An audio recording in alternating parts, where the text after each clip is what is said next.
Alrighty, let's see here. Check to see if my audio's working.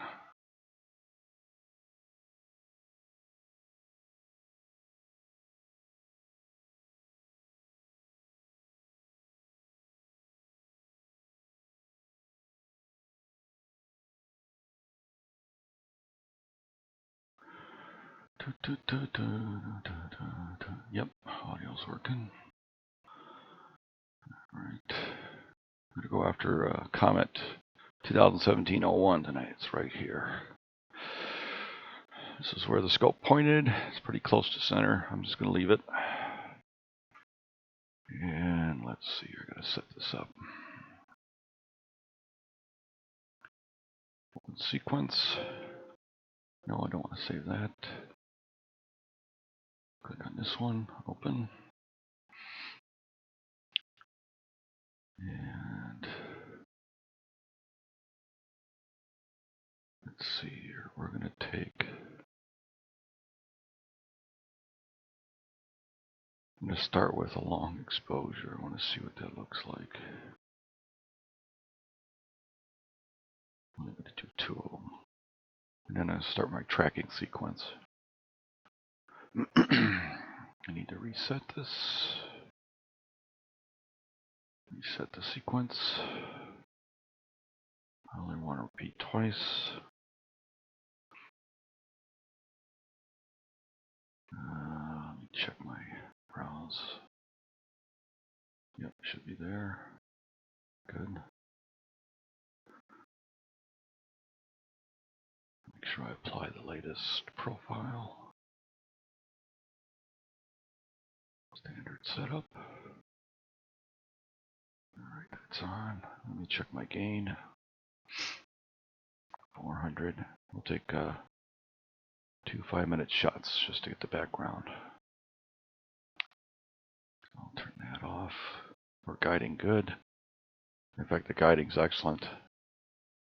It's hardly moving at all. That's very good. And let's start the sequence. I want to continue without moving it. I want to keep this at -10.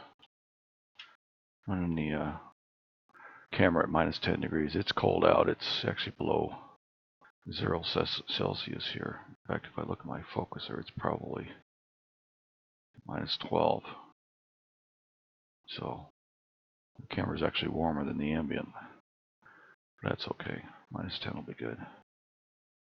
And it is running. All right.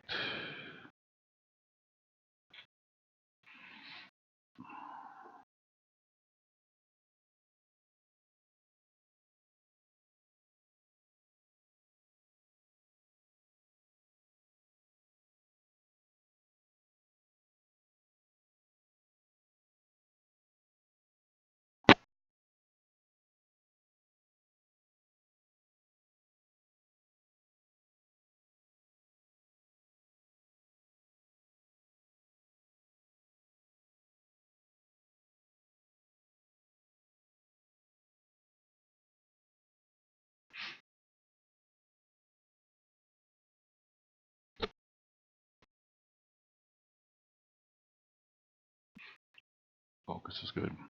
Startup tonight was real quick. Only took me the time to roll off the roof, power up, go to the first star and sink, and I was done. And come back in where it's warm.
Got 49 seconds left on this first shot.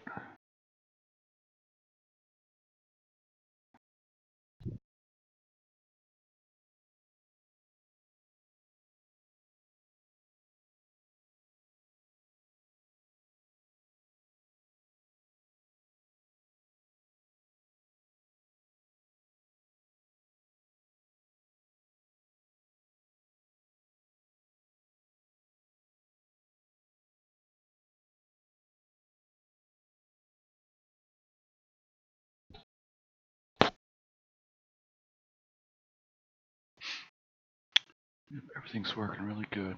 Got excellent guiding tonight.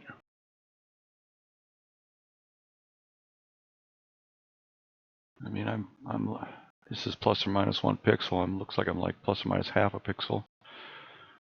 4/10 of an arc second error max in RA. Running at 0.22 RMS. Tracking very well. Now, this one's pretty easy to track because it's in the north. So there's not a lot of movement anyways, but this is doing very well. Definitely better than the seeing conditions. Yeah, pretty good focus too. Okay, we got the first image back, first 5-minute image, and there's the comet right there. I just wanted to see if we can, let me zoom in a little bit here. Yeah, there is a little bit of tail. In fact, 5 minutes, you can see the movement of the core nucleus. So when I make this rest of this run, I'm gonna, for tracking purposes, I'm going to shorten the exposure and then up the gain a little bit. This thing's around 12.5 magnitude right now, so it's I got to at least get a little bit of depth. I was able to get it in 60 seconds earlier when I was doing my checking on whether it was in the field of view or not. And but that's basically 12.5 mag right there. So we can definitely get that. This is on its second 5-minute shot. We'll see a little more trail. I think it's moving in this direction towards the north.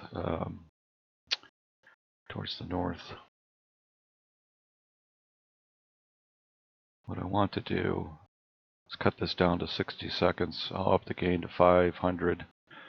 Right now the gain's at 400. Right here. Yep. I'll drop it to 60 seconds. I'll still be able to detect it. So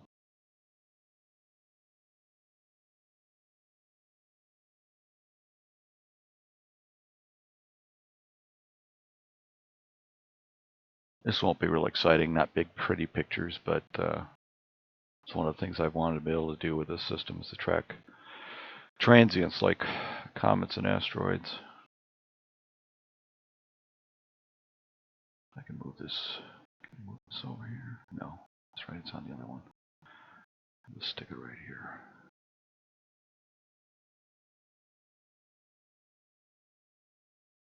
That's my digital hand paddle in case I want to tweak it.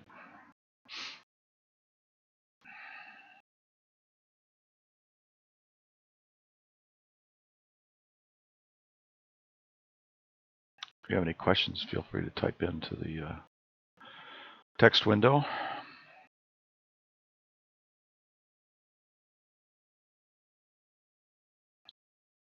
got another minute and a half, 100 seconds left on this exposure.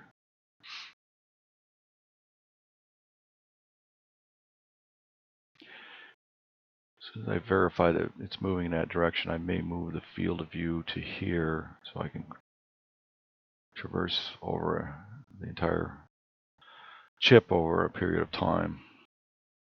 Okay, actually the other thing I could do, I should pull that up. Let me pull that up. Let me get the rate change here. There it is. In fact, let me pull this up.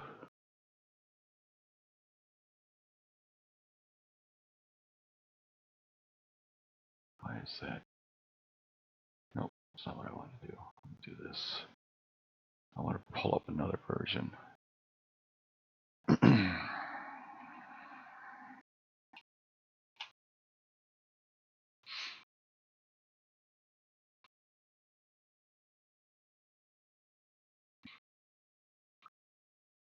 this rate change, make sure I have the right data. And I'm going to move this one over here onto the other screen.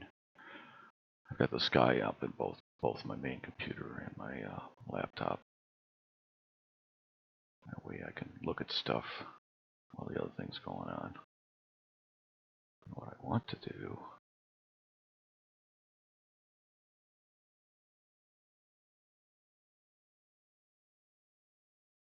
there we go. I can minimize this one. I do not want to run the end of sequence. Okay, let's take a look and see how far it's moved. Oh, it's moving to the right. Okay. See that? I'm blinking the two images. It's actually moving to the right in the field of view. It's quite a bit of movement over 10 minutes, actually.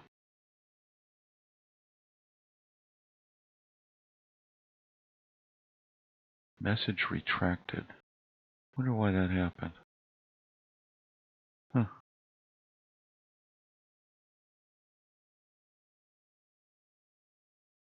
That's interesting.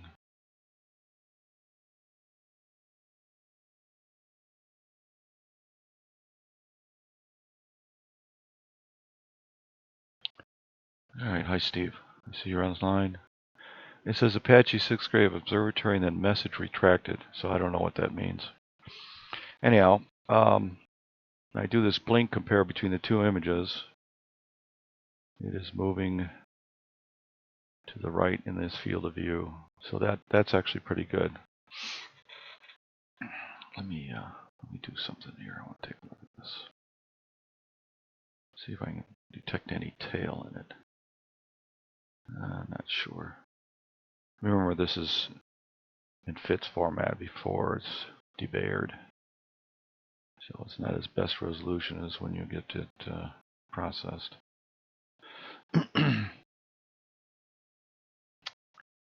All right, so let me take another sequence here.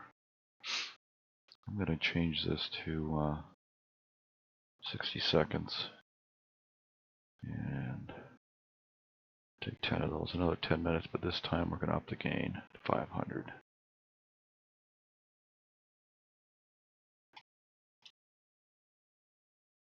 Okay. And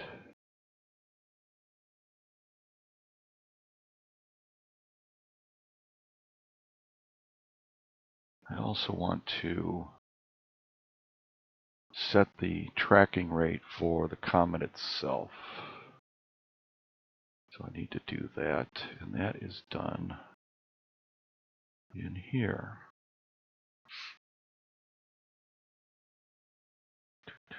Comet tracking. Rates, I think, I recall, arc seconds per hour.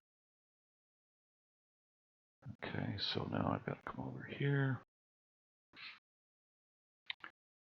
And let's bring the calculator up.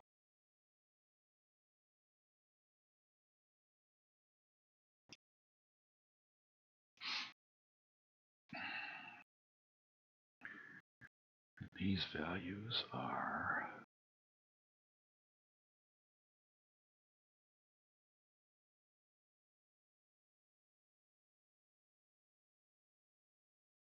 there they are. They're in arc seconds per second. All right. So the RA rate is minus 0.0169 times 3600. I'll put in minus 60.84. And of course, I hit my calculator on my. Stick this over here now. Oops. Come on. Got little problems moving it over to the other side. There we go. And then the other one is 0.0287. 0.0287 times 3600. 103.32.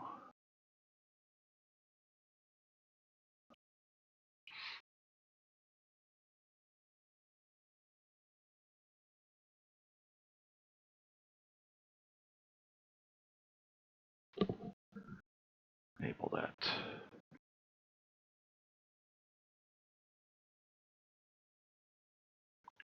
I think that's all I have to do.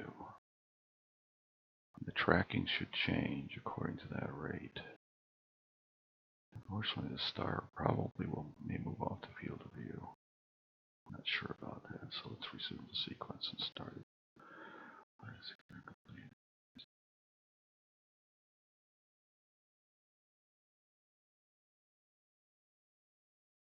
Yes. Yes. Minus 10. Yes. All right, let's see what happens here.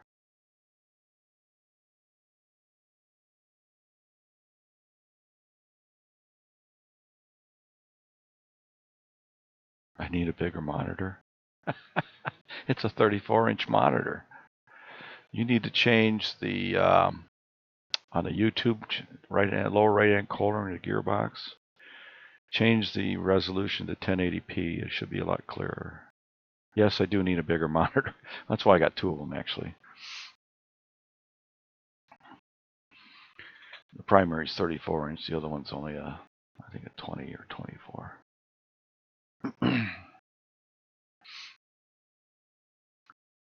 All right, let me see how this is doing, whether it's tracking or not. I don't know. I'll have to monitor the change on screen here.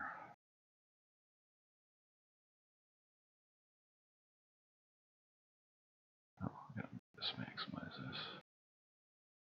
All right, there we go. AutoGuider's trying to settle. Only taking one. All right, it's on the second one now. Now, if it's tracking,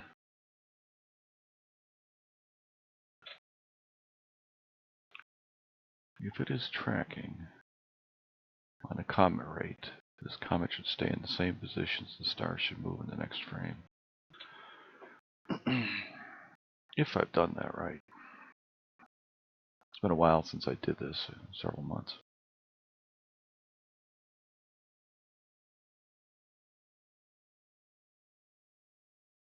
Let's see what happens here.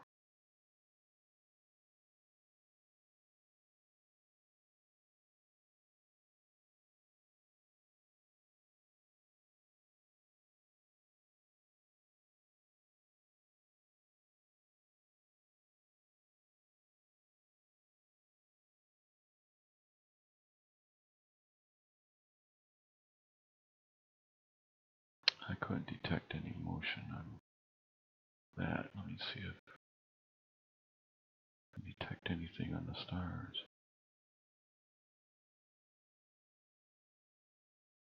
Yeah, the stars did move.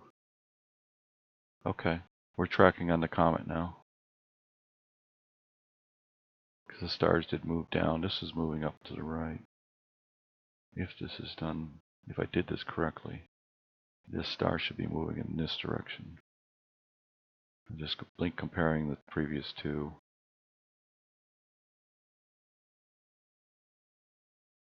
Yeah.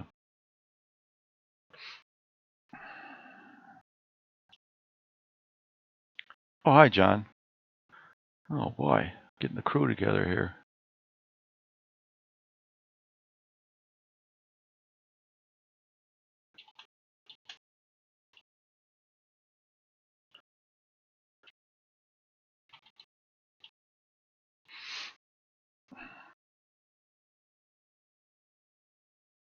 Let's lock the range here. We'll bring this up a little bit on the histogram. That's the comet right there. The star is slowly moving away each frame that I take.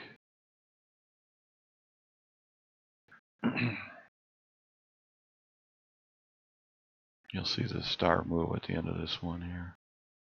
In fact, we have 4 frames. I can actually go through it and show you.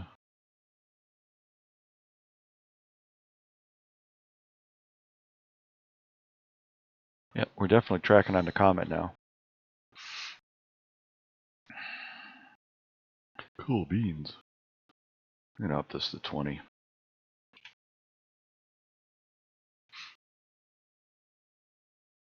As opposed to going after pretty pictures tonight, I'm actually collecting data on this. I'll be able to make a little short time lapse depending on how long exposures I take here. The other comet I did, or the asteroid I did, Florence, was 8th magnitude, so I could get away with taking 2-second shots of that back when I was doing that one video. And obviously much brighter. This is 12.5 magnitude. So I have to go a little bit longer, 60 seconds.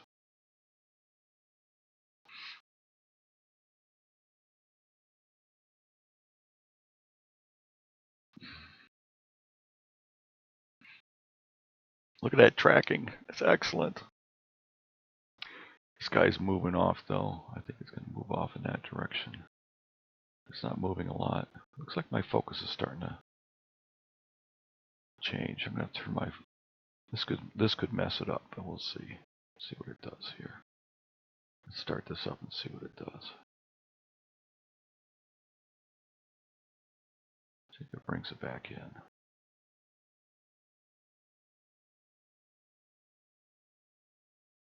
Where did the focus change to here?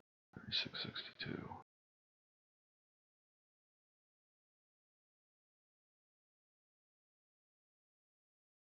Back to green.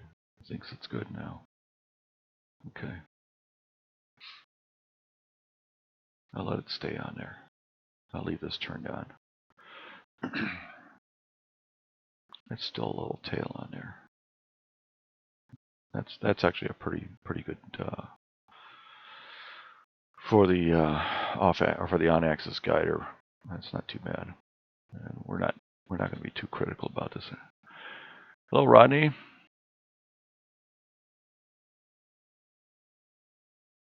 Okay, Rodney.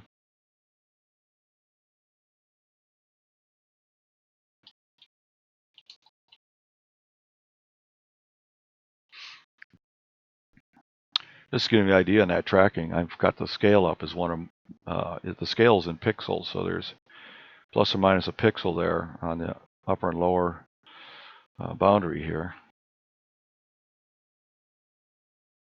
And so we're really running tight on the guiding. Looks like the focus wants to change. See that? Nope, that's seeing. That change in focus is seeing at this point.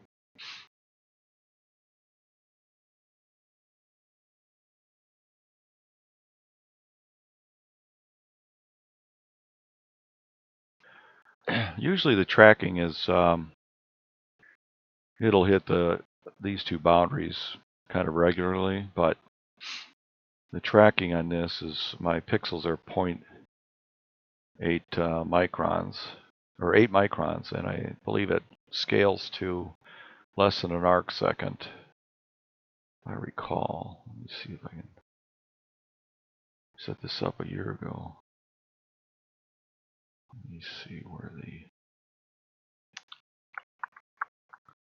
oh, it's in here. It's right here. Guiding.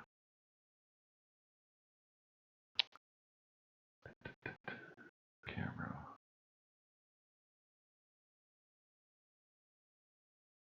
Yeah, it's 8.6 microns, and I'm binning 2 by 2, so we're actually at 1.6 for the pixel size. So 1.6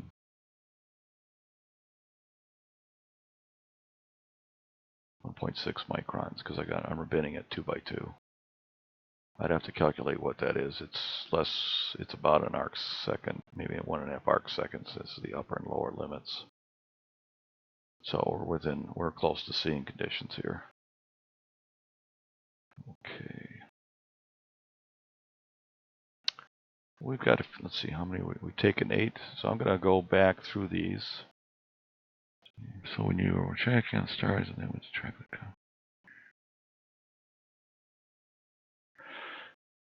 no, I had the actual data for the rates, Steve.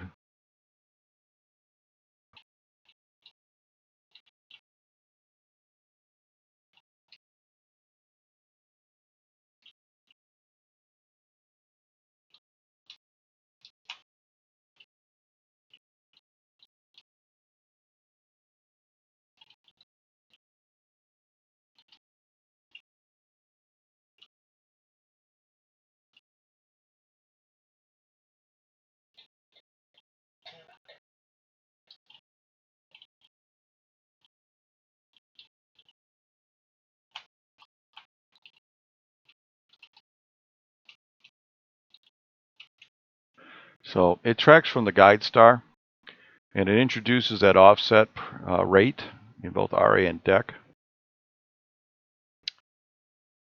And so eventually this guide star will go out of the field of view because it's actually tracking moving the scope by the RA and DEC rates that I entered in PhD2 to track on the comet itself. So depending on which direction it is relative to this field of view, this star might just stay in the field of view for a very long time and slowly move out, or it may move out in this direction. I don't know which direction it's going to be yet. In which case, if I lose it, I have to pick another one that hopefully comes in the field of view. But it's moving so slowly that I should be able to get quite a few slices here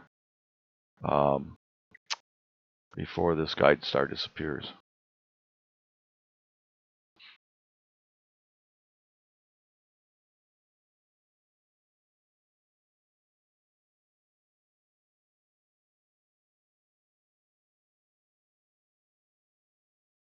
Hopefully that's clear what I just explained.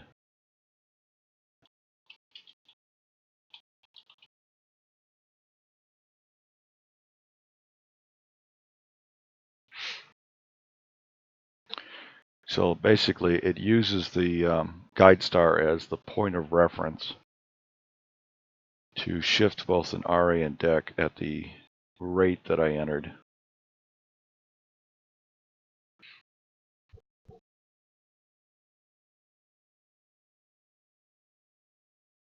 It's still tracking on the star, but it's using those two deltas to not only track the field of view, but to offset the movement of the comet. So as this field of view will change, the stars will move. This guide star will move either out of the field of view or further into it, whichever direction it's going. I haven't determined that yet. And once it's out of the field of view, I won't have a reference point anymore. I'll have to pick another one.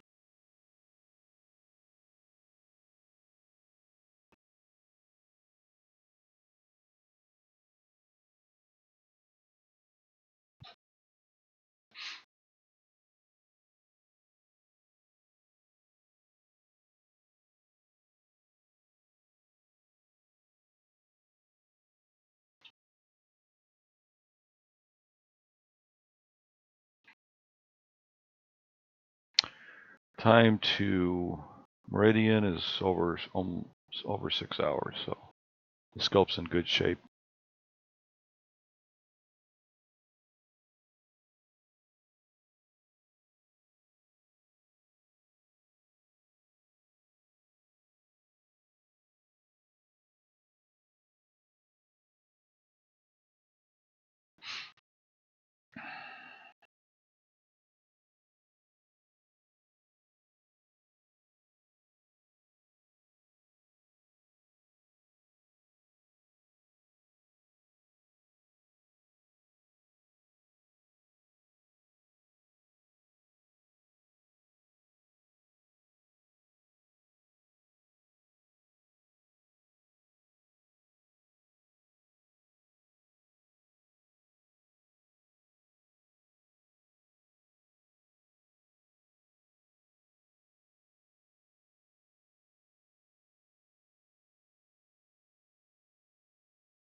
Stars getting dimmer.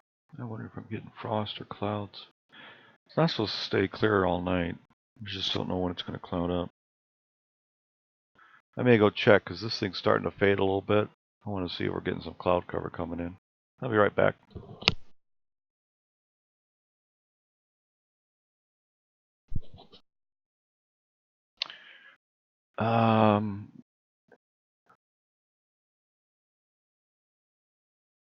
Here, I'll show you. I'll show you where it is. It's right. It's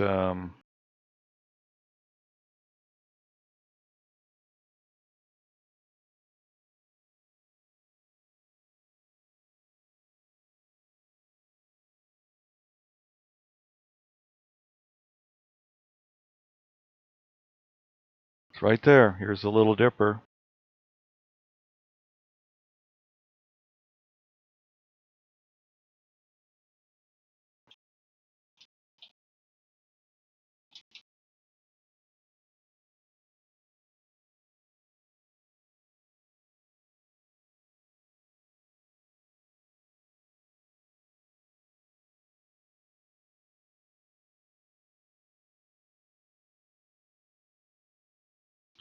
Yeah, it's basically circumpolar right now.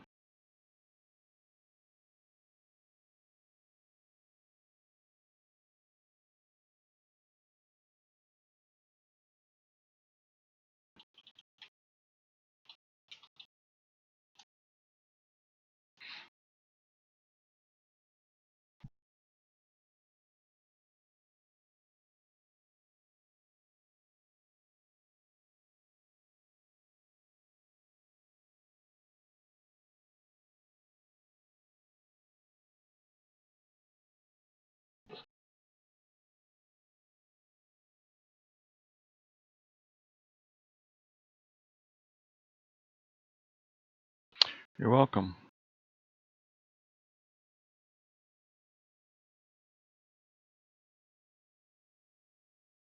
I'll be right back, John.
All right, I'm back.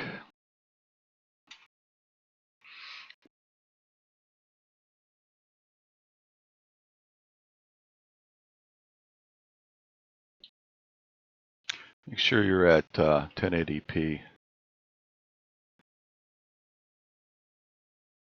I'm broadcasting in high res, but YouTube's default is sometimes less than that.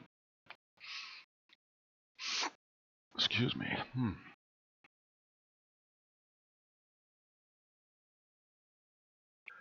We're still cooking good.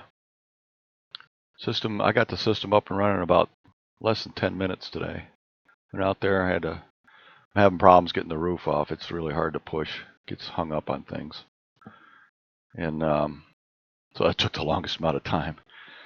And then just powered it up. Went to Vega, synced on it, and came inside. Everything's been running. I'm going to go cycle through these so we can see the comet move. Basically the stars moving.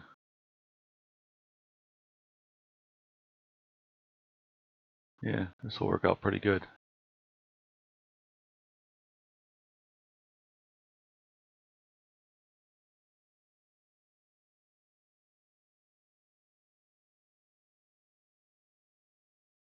Oh, had a satellite go through one of these. Didn't even notice it. Must have been while I was outside or something.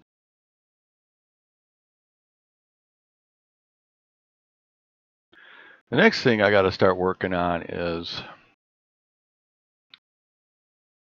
taking measurements off of stuff like this.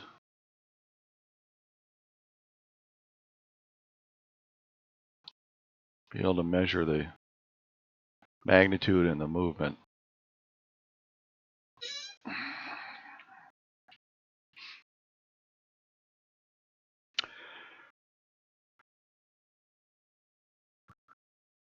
I think we'll just go for the rest of this sequence, and then I'm going to go on to some fun stuff, I think.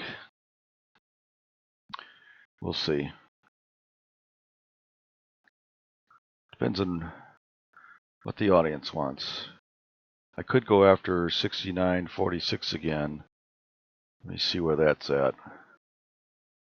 Let's see here.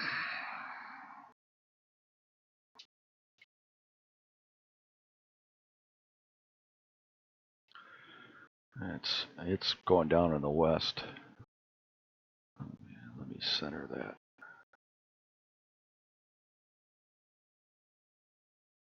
It's right there. No, it's at a good altitude. I might take some of 6946 to see how the supernova is doing. I haven't imaged it since September. That would be another good target for me tonight. It's in a good position. Basically overhead. It's going to transit in about 14 minutes, which means I can catch it on as it goes past the meridian. So that might be the next thing we do. I'm taking 30 minutes. I will have taken 30 minutes of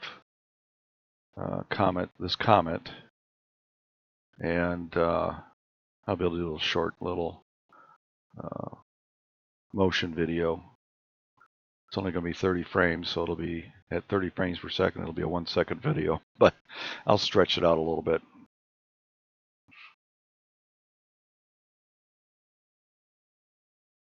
Got about 6 minutes left.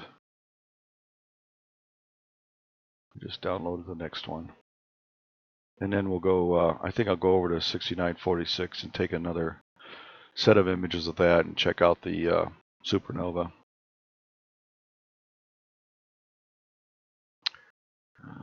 Let's see, I wonder when the moon's coming up.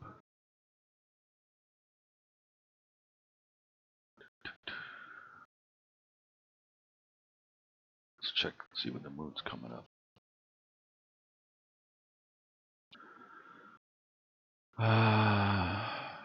Oh, it's not going to come up for another several hours. That's good. It'll rise just after midnight. So I got over 4 hours before it rises. So we can get some stuff done on some DSO. Transparency is not very good tonight, though.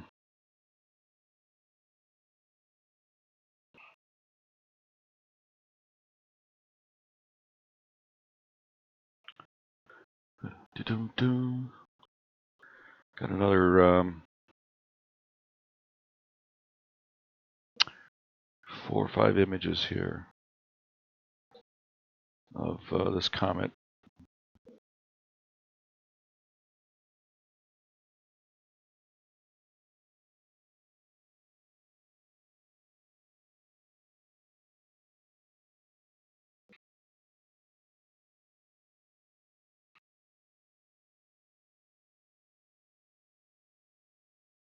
The other thing I can do with this is stack this comet in PixInsight. Stack these 30 frames right on the comet, see what it looks like. I don't think it'll look all that great, but I noticed the sky just got a little darker there on that frame.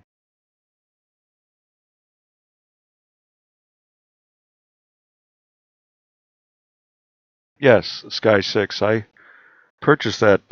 I've had the Sky actually from all the way from version 4 back a long time ago, and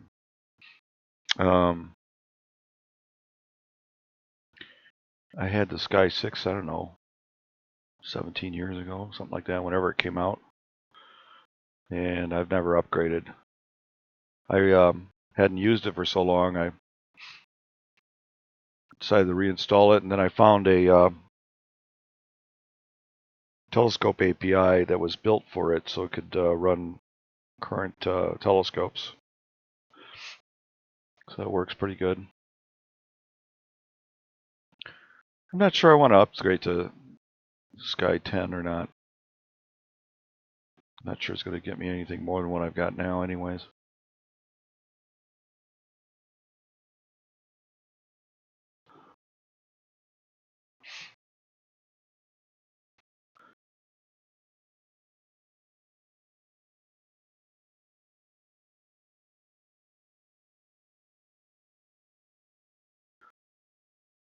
Yeah, I don't have an answer for that.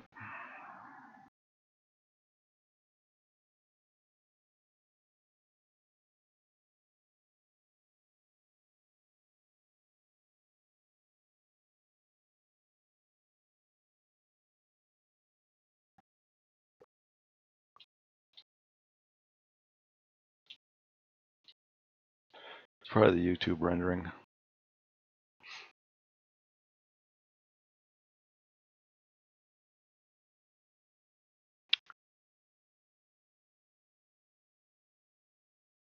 We've got 2 more frames on this sequence. We've taken 30 minutes.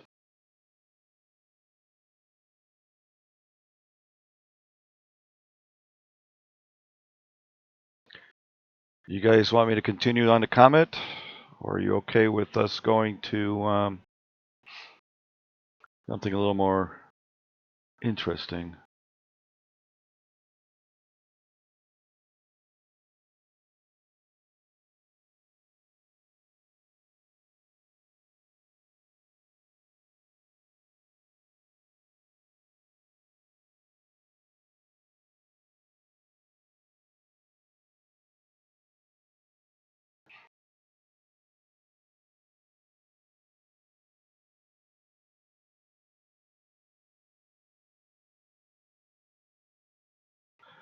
Yeah, but SG Pro has plate solving as well for solving slewing. In fact, I'm going to test it tonight again. I had it working kind of, but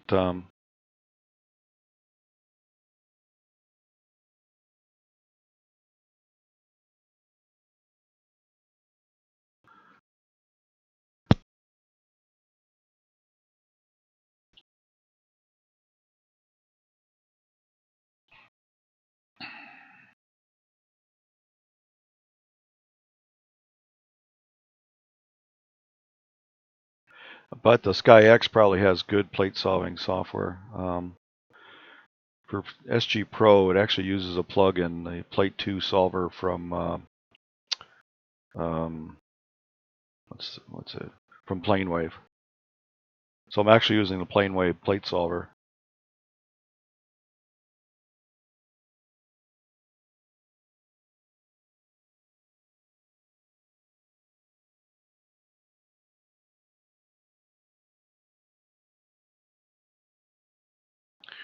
Okay, we've completed that.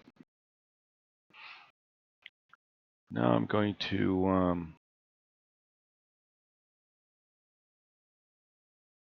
stop my tracking.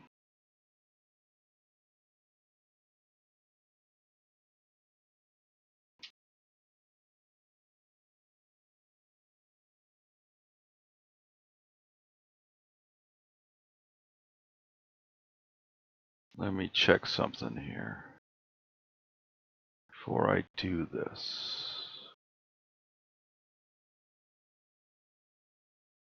Yeah, I'm on that side of the pier already. Okay, that'll be good. So we're going to slew.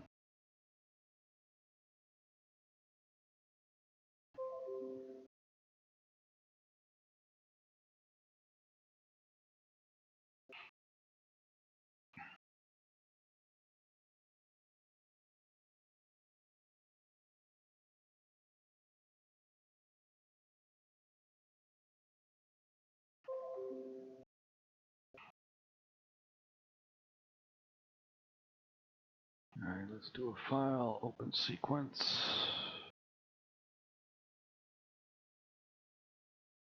6946.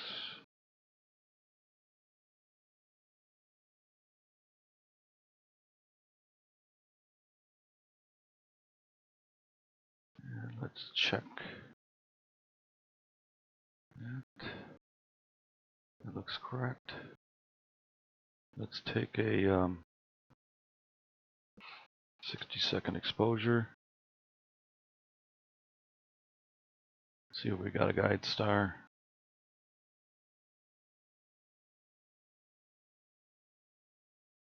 Yes, we've got a guide star. Dark guiding. Let's let the guider settle a little bit.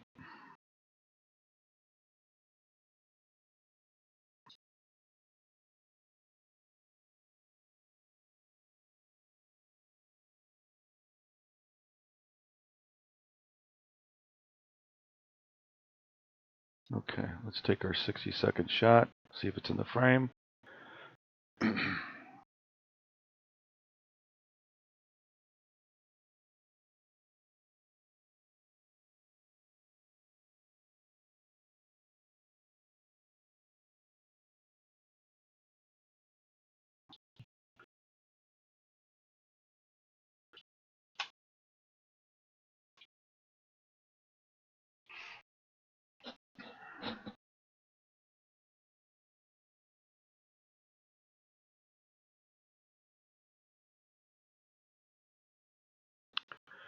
I wonder if I can set that. Yeah, it may have an anti-spam filter on. All right, I'm taking a 60-second shot to see if I have the galaxy in the field of view.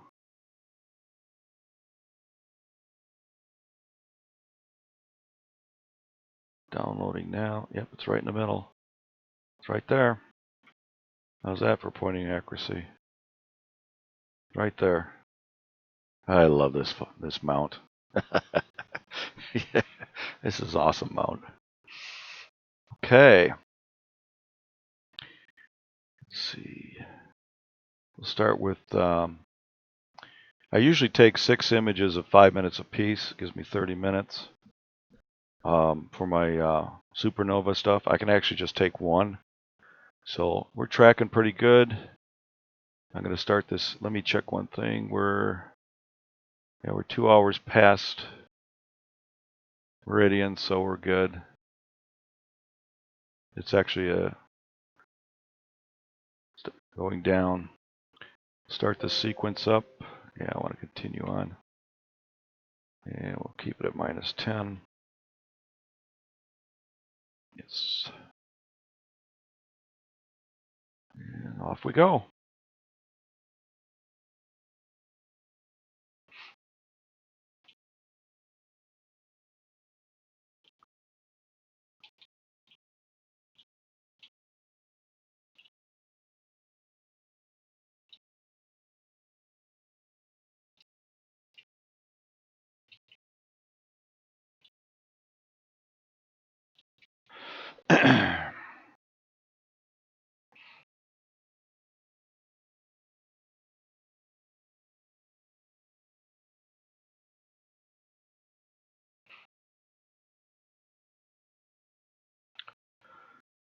Right in the middle.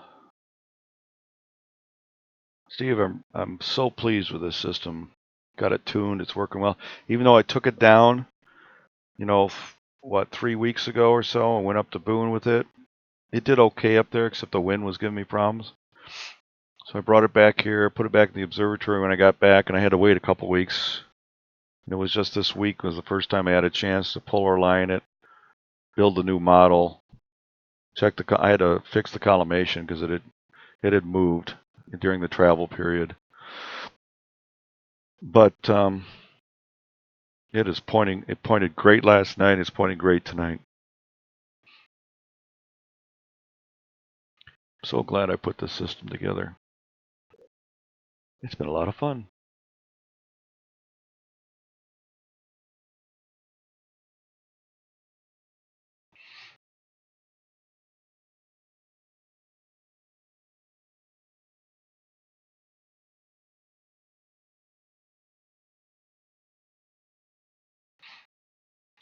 Got 3 minutes left on this one, just over. This will pop in a little better. Now, if I had your skies with my technology, that would be awesome.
I'm taking this image of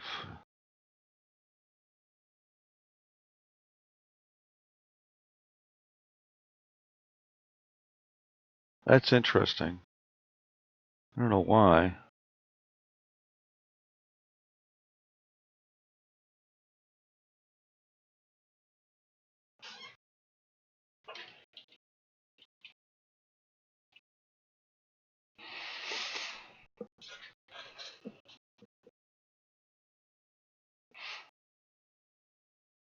Yeah, the pointing is great.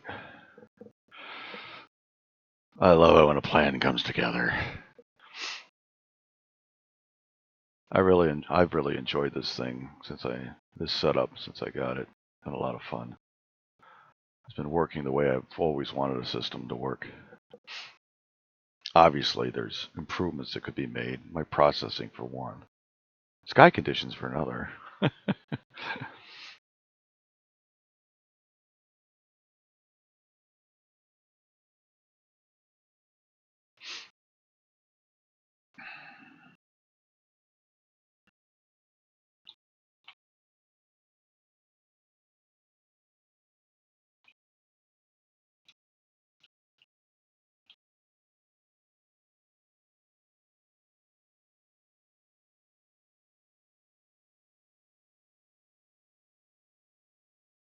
A-team.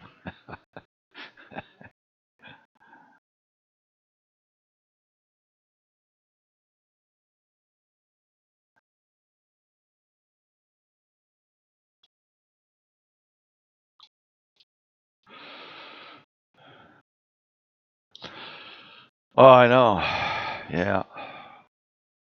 Maybe someday we'll put this up. I've got this image came back bad. Something happened and it didn't show up much. Oh, you dumb doo-doo. Guess what I did wrong? Guess what I did wrong? Can you guess? You dummy.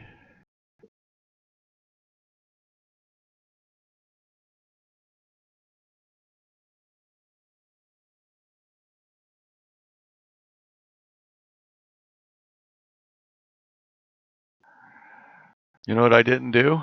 I didn't turn off the camera guider.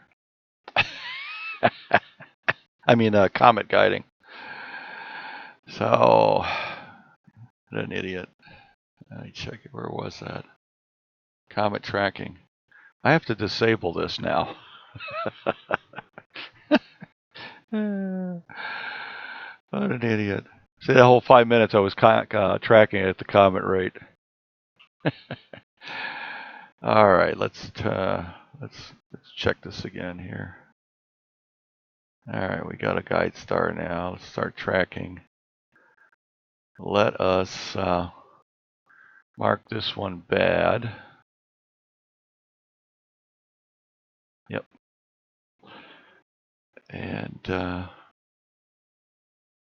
this next one won't be any good either, probably. Yep. Oh, Hannibal with his cigar in his mouth. I love it when a plan comes together.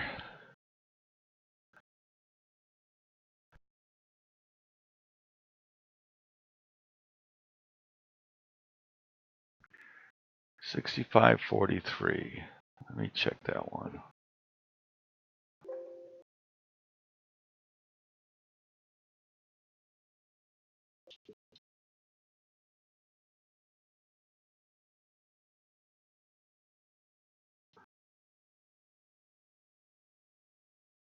Yeah, it's even tighter. Yeah, we might be able to do that one. Little planetary nebula.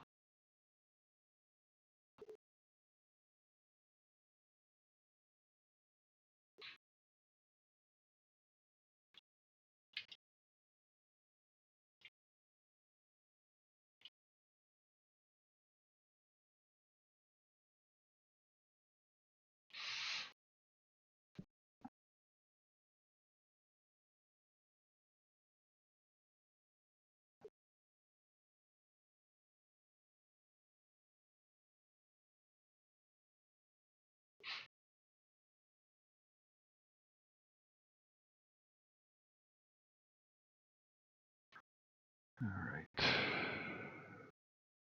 minimize that and see how we're doing here. So I've marked this one bad. It won't be part of the final product now that I turned off the comet tracking. Dope.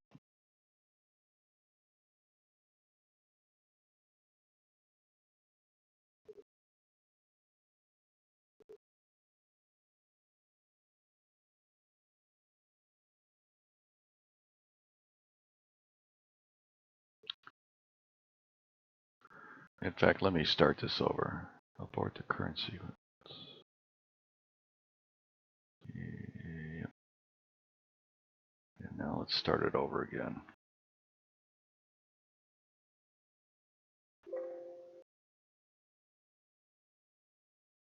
The reason I have to start it over again is because that image was going to be bad too. I hadn't switched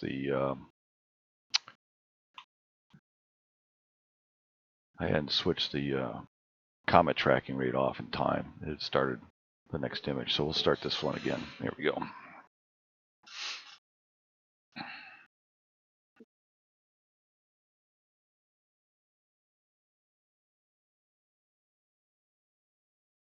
One of the things I noticed about this camera, I took it down to -15 back in the spring, and it frosted up on me. So I've been kind of leery about going too deep on the temperature. But this seems to be holding pretty good at -10 as far as frost or dew issues. There'll be frost issues tonight. But the temperatures, I think the current temperature is pretty chilly out. Let me check this. It's 21. It's 19 degrees supposedly right now.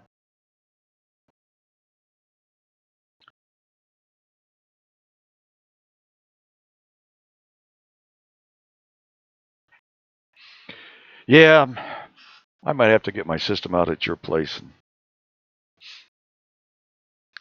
do some imaging out there at your place. That would be kind of cool, actually. The problem is getting out there with all the equipment. Unless I were to leave it out there. Which might not be a bad idea if I can fully automate the facility and I can log into it from home.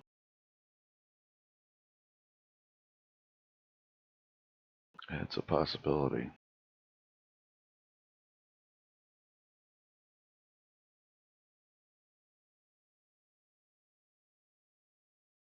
Especially during the winter months when it's crappy here. That's what I did last winter. It wasn't in the winter. It was actually in May, I guess it was, that Russ Carroll let me use their 20-inch plane wave out there in New Mexico for the part of the summer till the monsoon season came. And they dedicated that observatory on October 14th, I think it was, and it's been handed over to Wayne State University. So they have a nice little observatory out there in New Mexico for their astronomy students there at Wayne State.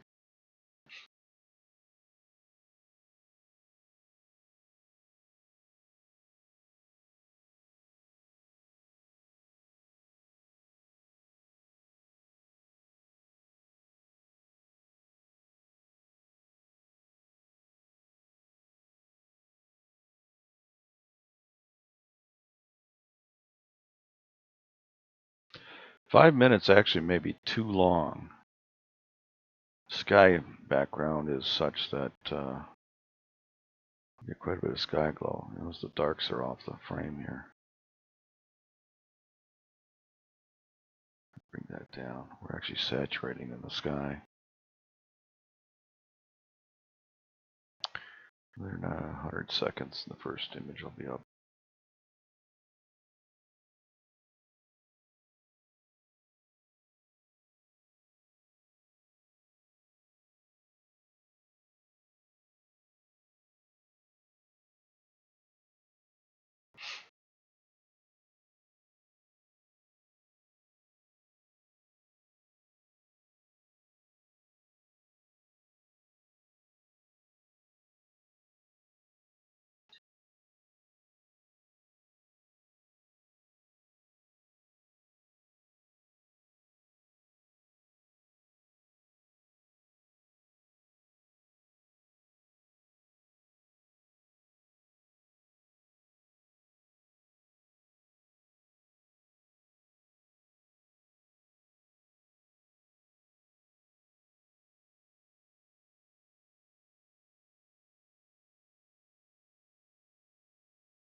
The thought has crossed my mind, Steve.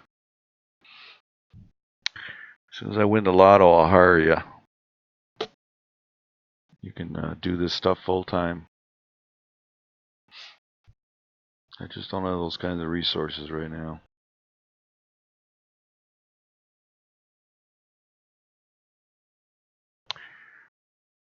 Okay, there's the first good image come back. That's pretty good. It's got a little bit of just stretch it here a bit. Now, that comet or that supernova is right there. It has gotten really dim.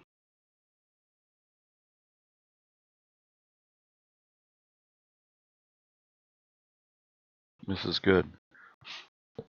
Wanted another frame of reference. Basically, I'm taking the same exposures that I took in May, June, July, and then in September. Taking the same 5-minute shots. So the reference is pretty much the same.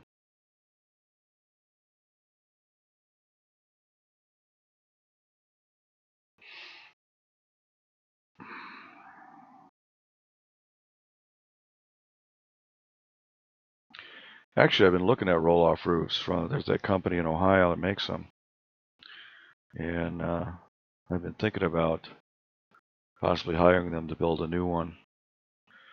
Either here or up north or maybe somewhere else. I figured the project cost me about 10 grand. We'll see. We'll see what my bonus is next spring.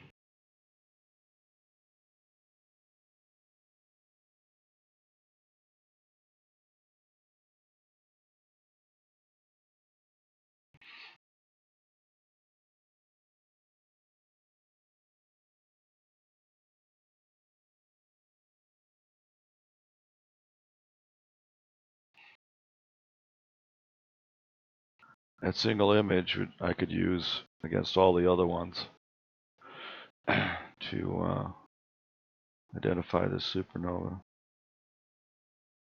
It's kind of neat. I can get one 5-minute shot, even not even running full gain. The depth that I can get field of view, even in these medium skies that I got.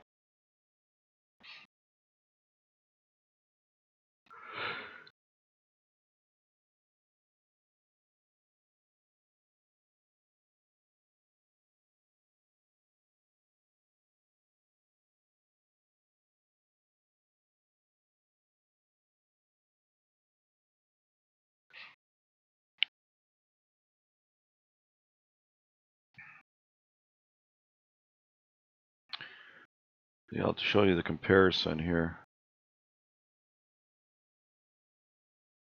There's the supernova from earlier in the year. So these reference stars here. So that's what it was back in the May, June, July period. And you can see it's dimmed dramatically.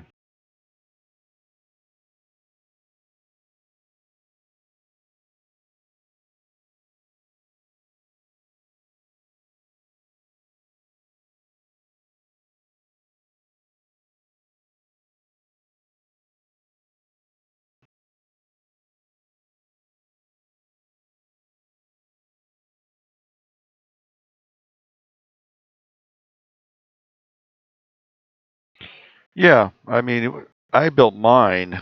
Granted, it was 34 years ago. I built mine. 33 years ago, I built mine for $1,000, and that included all the concrete work, and I did all the labor when I built mine. The reason I'm thinking of updating is the roof on this one is getting really hard to move, and it's coming off the track a little bit. I'm not sure if the alignment of the outriggers is moved. I have to do some investigation, but I can't decide whether I want to put a new lighter roof on that's lower, or I haven't decided what I'm going to do, because the way it's framed right now, it's not easy to put a new some new components in. Anyhow, I was going to do that this year, and I never got to it. But I really need to do it, because I think it's going to get to the point where I can't open that thing anymore.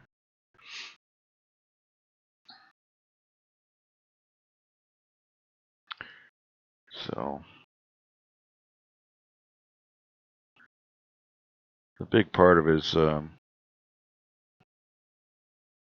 Getting some tools to lift it, redo the trucks with the wheels, new wheels on it. Laying out some additional outrigger 2x8s or 2x10s to thicken up the outrigger, so I can put some plate down with a V on it, because I don't actually have enough room to do that. It's running on one 2x8 or 2x10. Hello, why did my deck stall?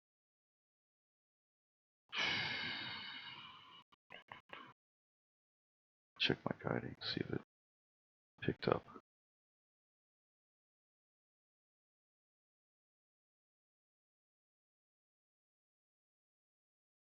Why did my deck stall?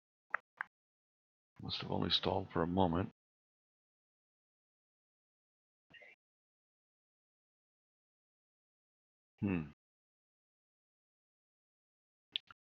Let me think where this is pointing. That shouldn't be a problem. There's nothing in the way. Looks like it picked back up.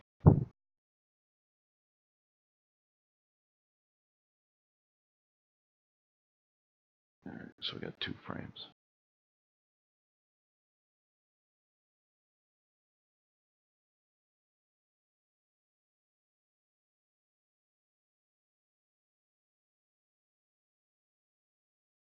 Oh, I understand that. You need to price it out. You need to price it out and let me know.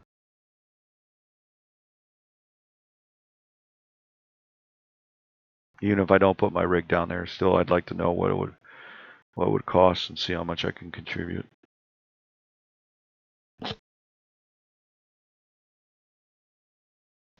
it would be nice to put an imaging system down there, even if we just come to visit from time to time for your long-term goals. Let people have something to image with.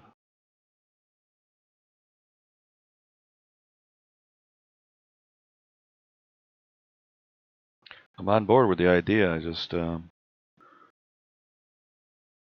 I contribute, I want to know what I'm contributing to. Have that money targeted. I've given money to other organizations, and they put it in their slush fund.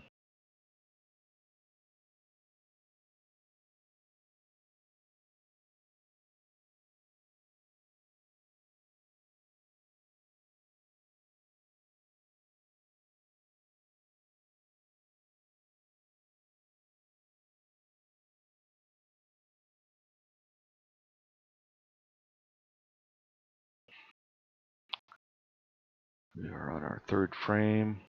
100 seconds left. I'll be right back. I'm going to check the sky.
Cloud cover?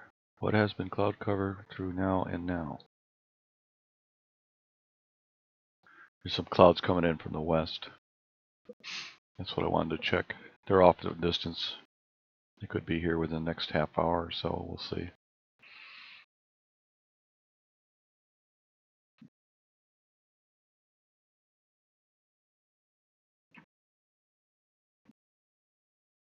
Yeah, over 2 hours past meridian was good.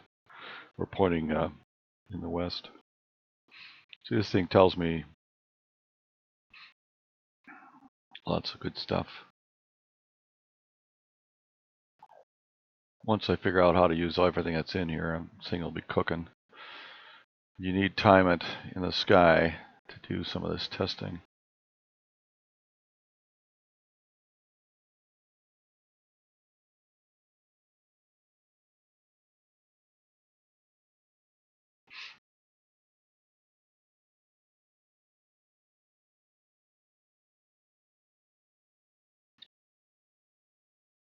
And a satellite through the last one.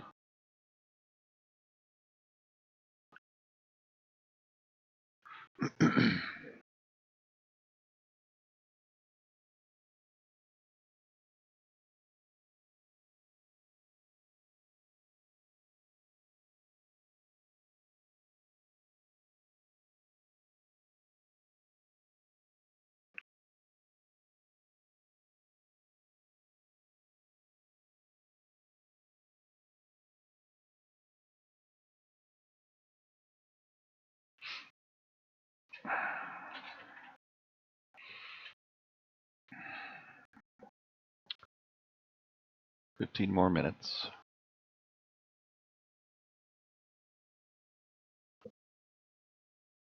Or less than 15 minutes, we'll be done with this. I mean, I'm not. Granted, I could take another 2 hours worth, but actually I can use this and stack with the old stuff too, just to get a pretty picture, add to the pretty picture. But I'm not going to worry about that. Let's see. I'm going to take a look at these stars. See how my. Oh, I can show you something else that's kind of cool. Let me bring up CCD Inspector here.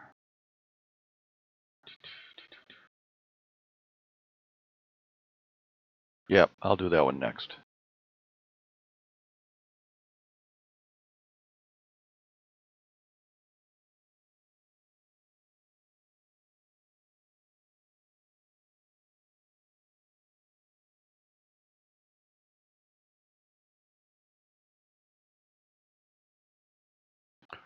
Oh, I'll just show you.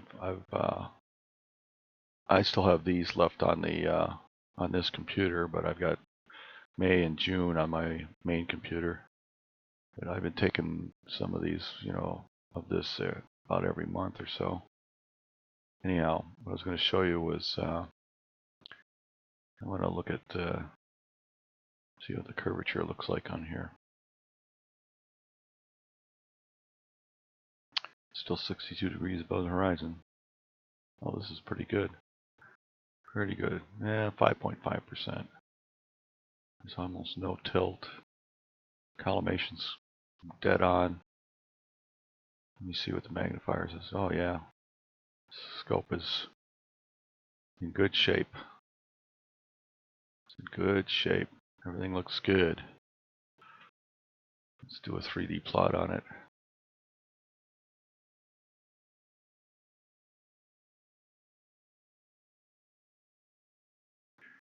Yep, got a little more curvature tonight, but that's not unusual. It's a fairly flat field. Not bad. Pretty good. I like it. That's what I use that tool to check how my optics are performing.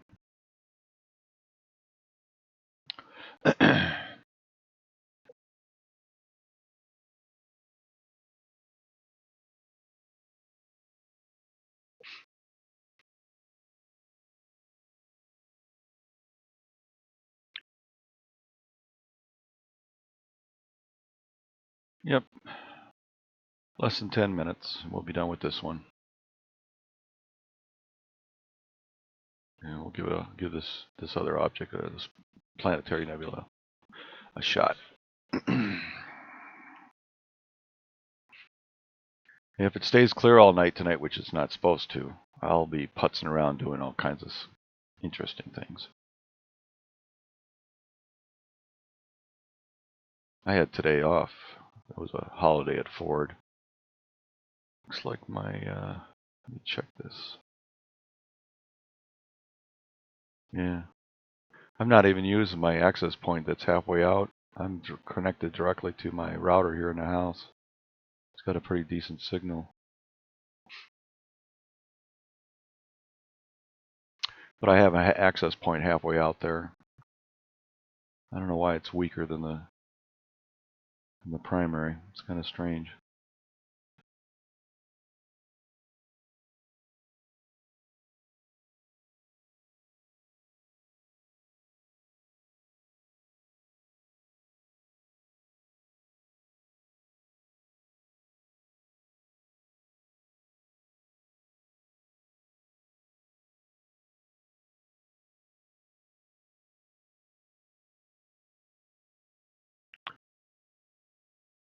Yep. About 7.5 minutes to go.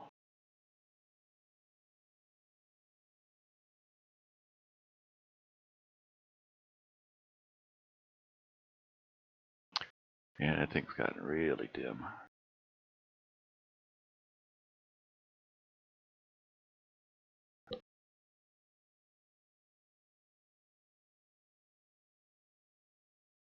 So it's only 8:20. I've already done 2 objects tonight. I love it when it's this time of year when it's dark early. And get started. I got started at what, 7 o'clock I think it was.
In fact, I opened up 2 hours ago,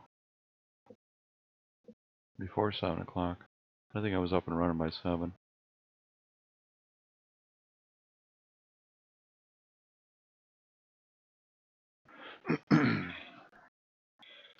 One more frame after this one. Usually when I take these galaxies, I try to go at least an hour. But I get bored. That's why my images are a little bit on the noise side. They don't look. I don't spend the time that a lot of people take for 4 hours, 8 hours, 12 hours over a week.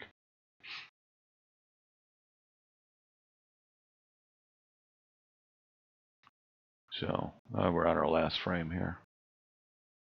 Tracking is really good.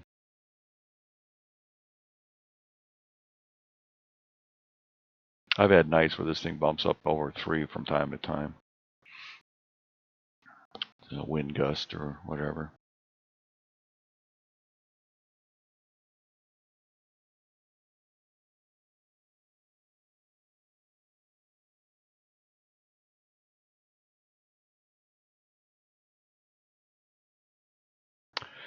While we're waiting for this last frame, 6943. Boy, that thing is tiny.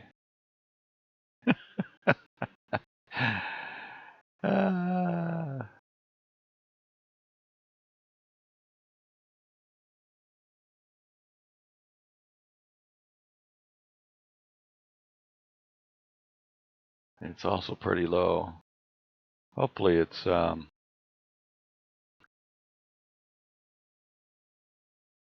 it may actually be. Hopefully it's still over the roof. My blind spot's to the north with the roll off. This thing's really tiny.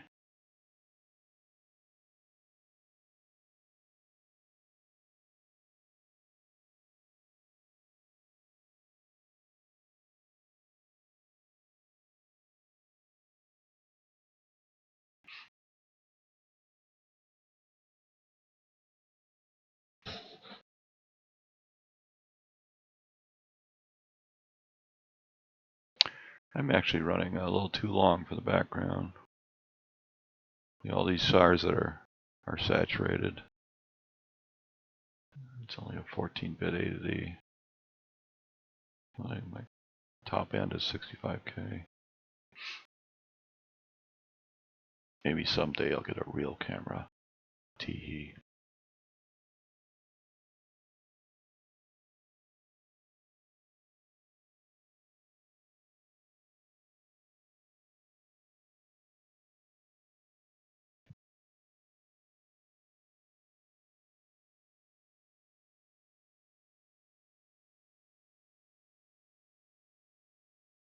Still tracking pretty good. 0.38.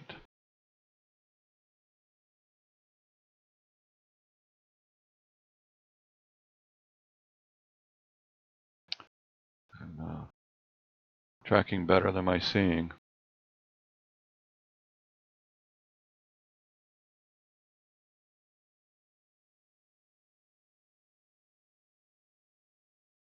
Less than 2 minutes to go.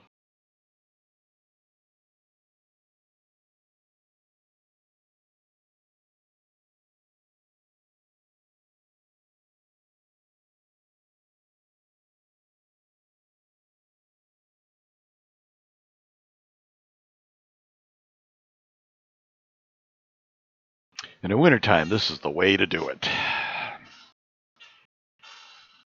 sit here in my nice comfy chair in the den.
Okay.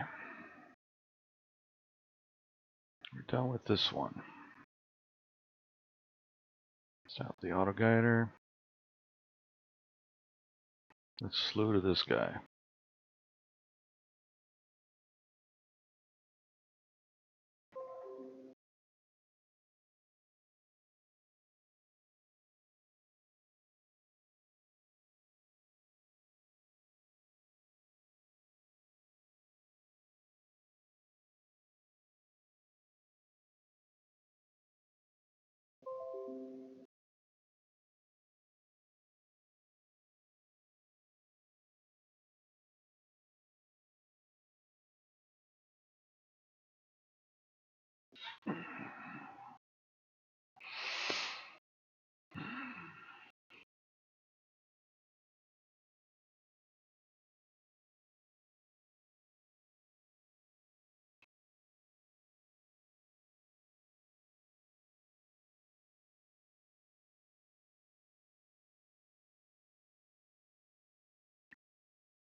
The question is, do I have it in the field of view?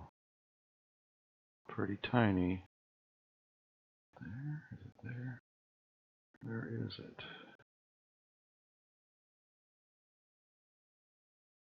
Let me take a look at something here.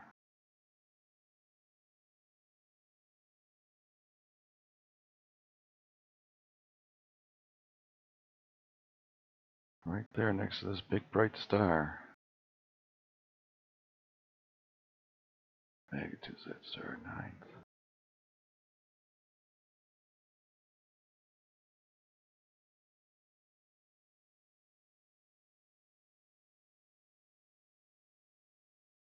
That's it right there.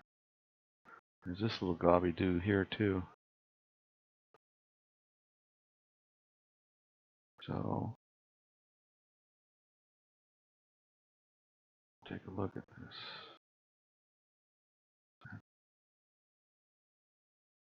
Interesting. Well, you know what? Not going to know until I take some longer exposures. I'm still tracking. I'm going to minimize this. I want to bring that back up again.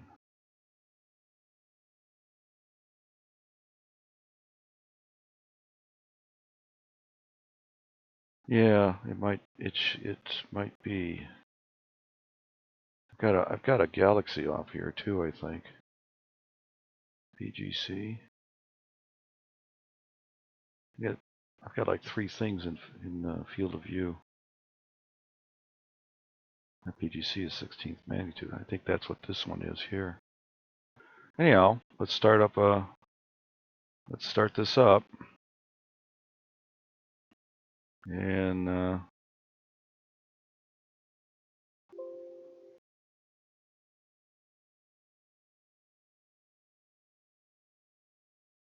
I want to continue. This keeps asking me because I changed my overall one for the. All right, we'll start. See what we'll get.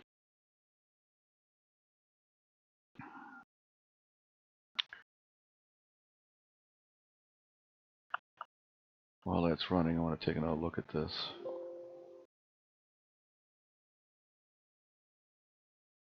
That's my field of view.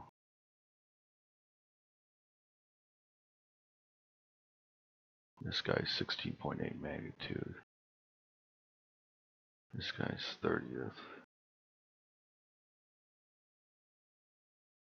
This is what we're on. In relation to this star and this one.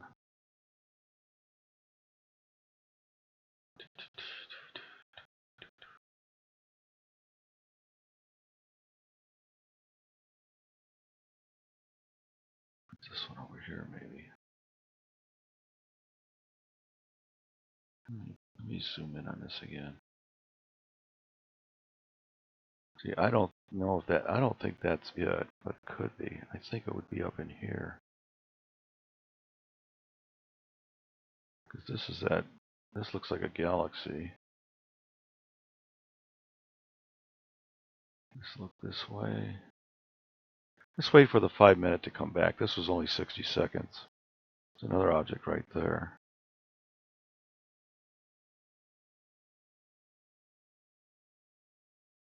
I don't think this is it, but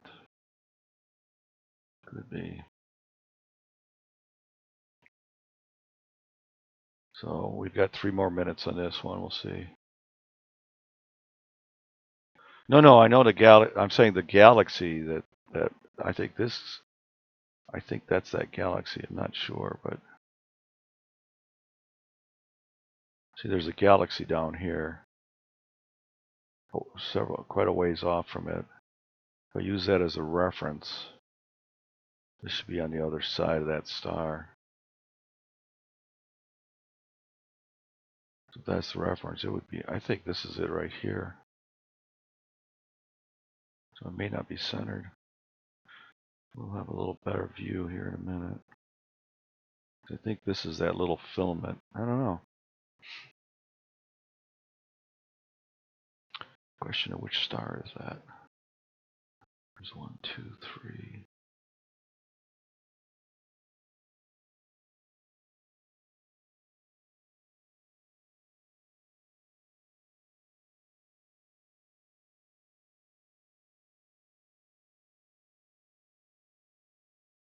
I think this is the orientation.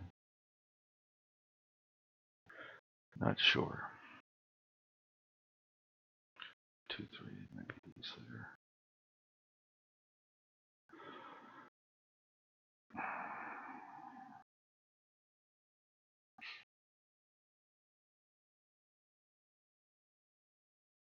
I'm just trying to verify that we're actually pointing at it, that's all.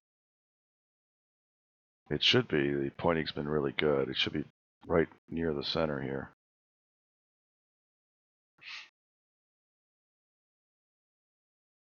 Yes, I know.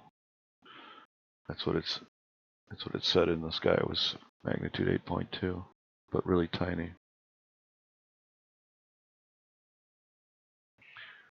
Could be this one, I suppose.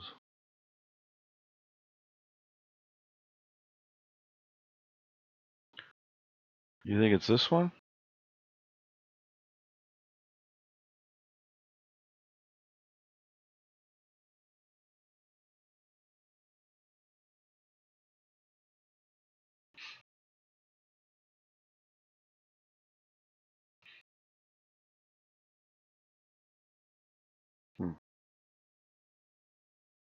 Might be.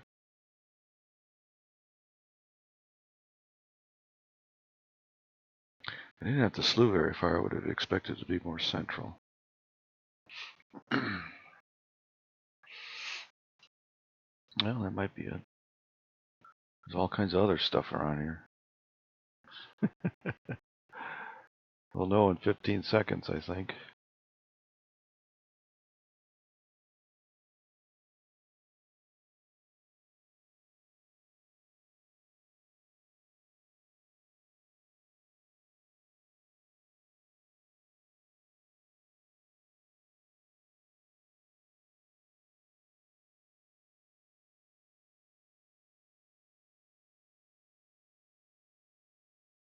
Yeah, that might be it. There's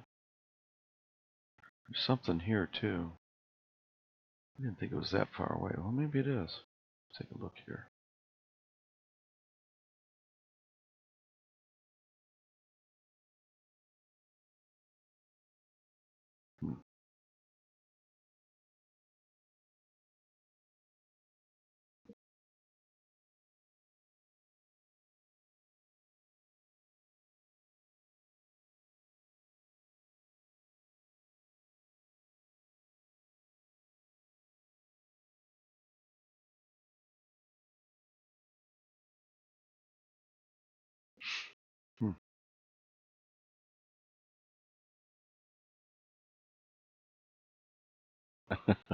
Nice image, huh?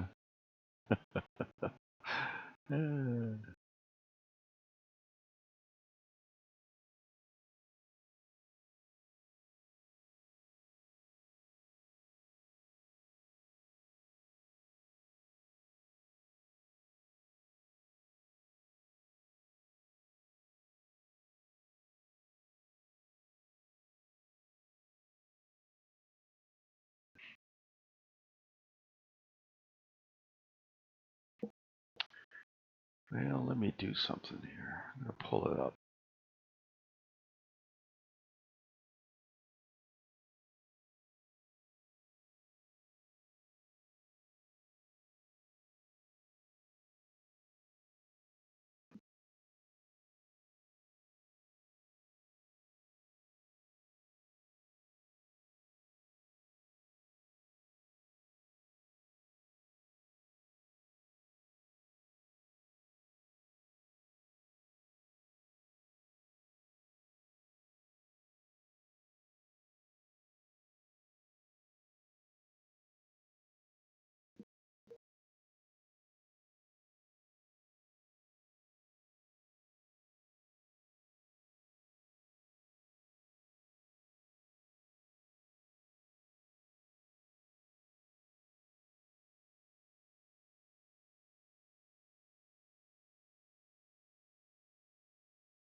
I'm actually running all this on the laptop out there. Got PixInsight on this machine too, but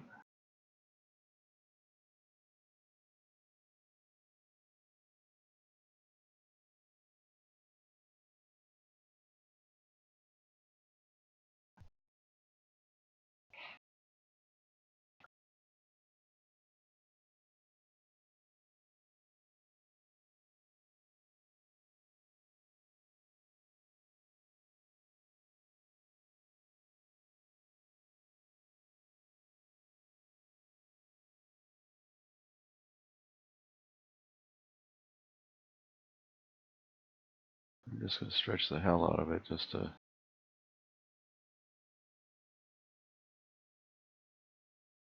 So you think that's it right there?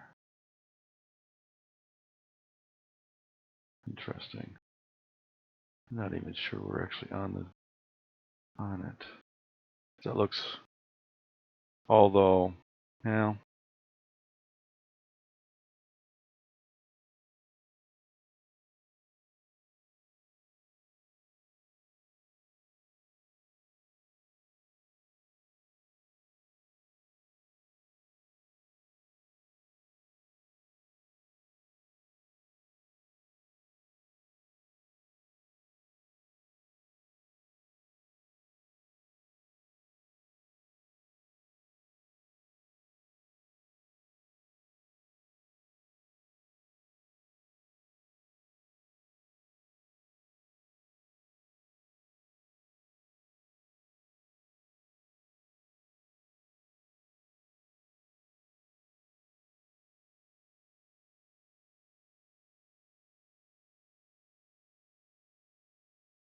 Yeah, that might be it.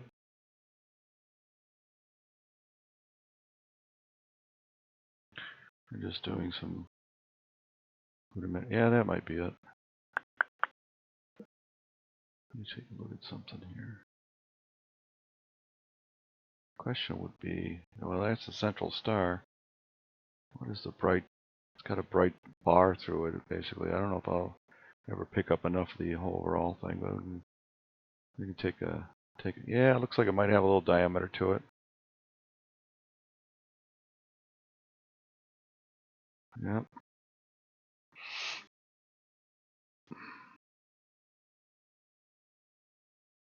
Run the third frame. That's it. I could have centered it, but I didn't.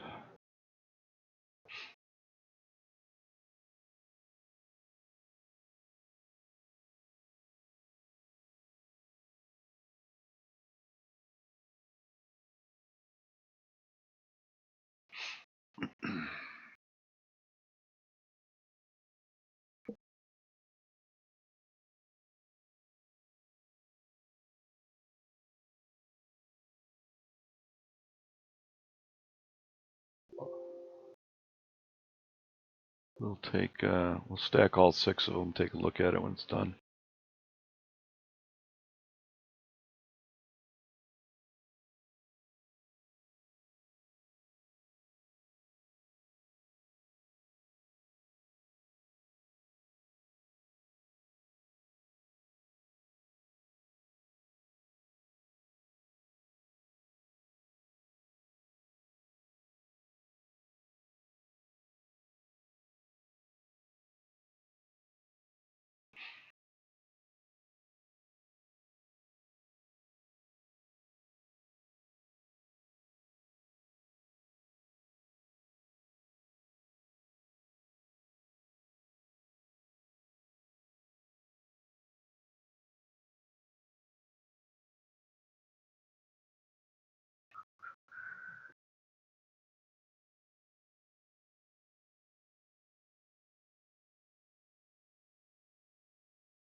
Oh boy. It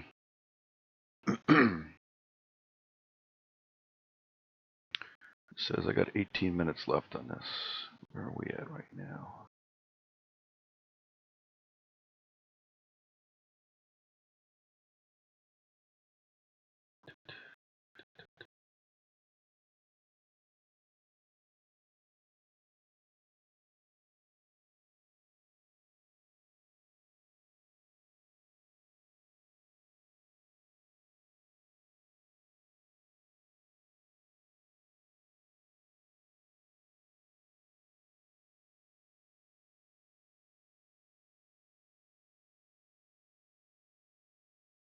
40 degrees off the horizon.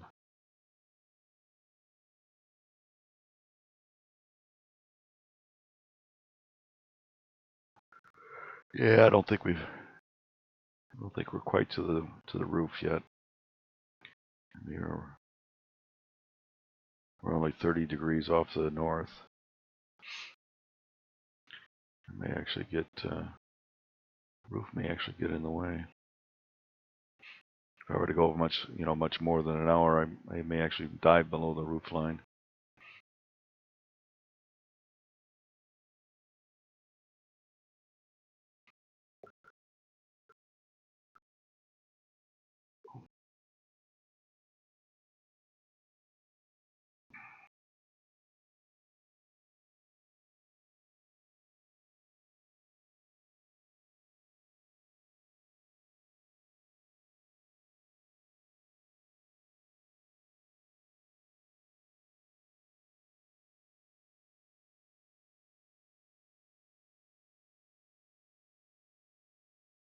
I'm gonna go grab some coffee. I'll be right back.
Just check the sky.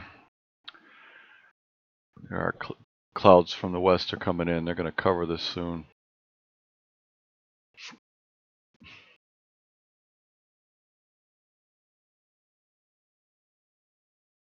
Nice plane going through that last image.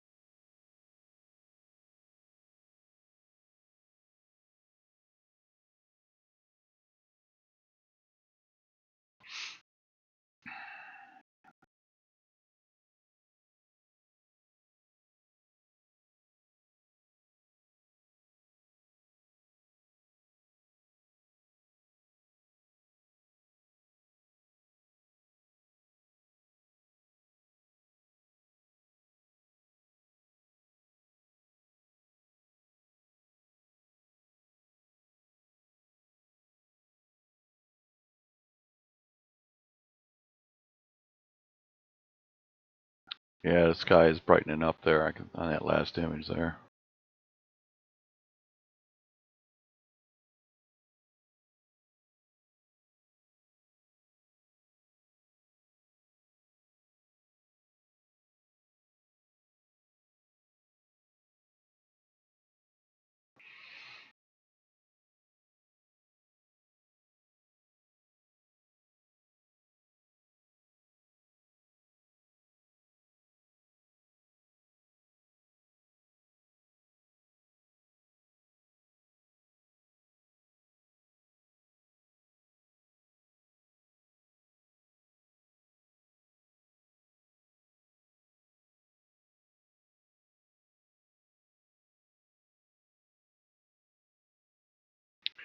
You should be able to now. I just turned something off here, and I won't.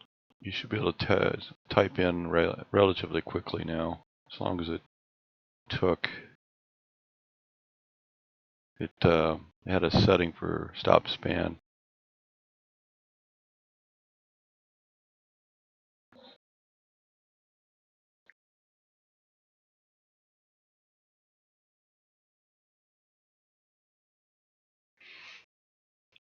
We'll let this finish.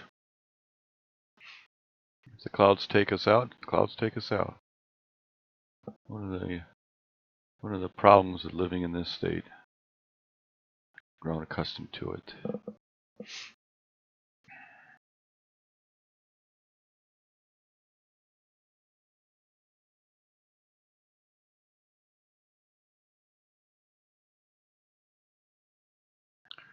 The guide star will give me an indicator. Looks like the background's starting to brighten up on it too. Once if the clouds cover it, I'll just lose my guide star and I'll know we're covered.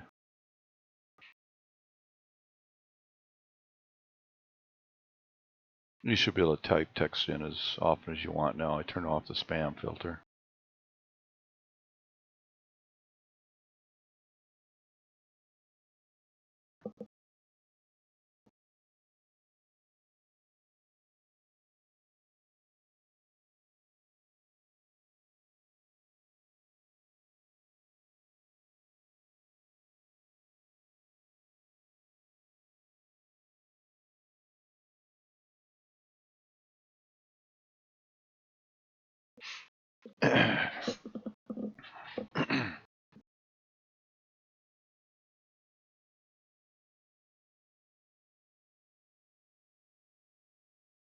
Yeah, I know planetaries are real small.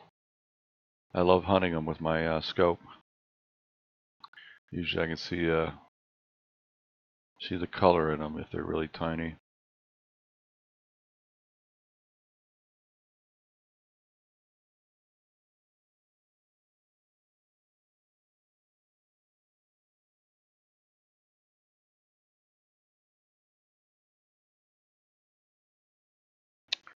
Yeah, I turned it off and I'm not sure. Yeah, there you go. You got to type in right away.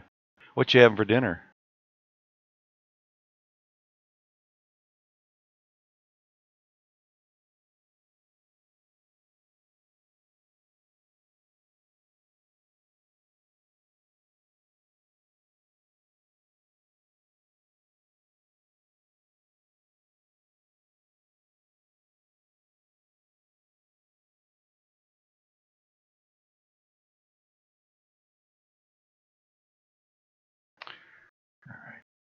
He left.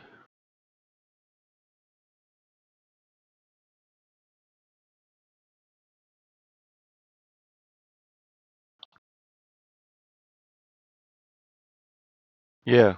A lot of times they have a greenish hue to them. Ooh, steak. Yum.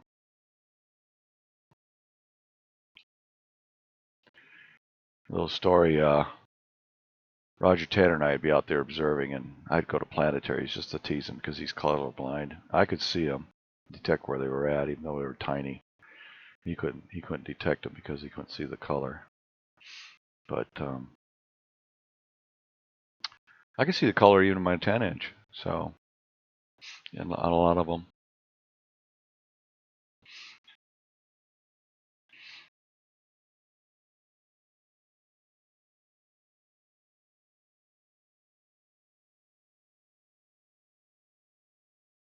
Yeah, that guide starts getting funky looking.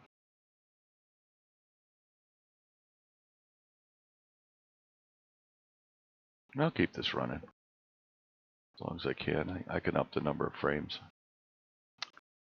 I'll just add another couple more in here. I'll go to 10.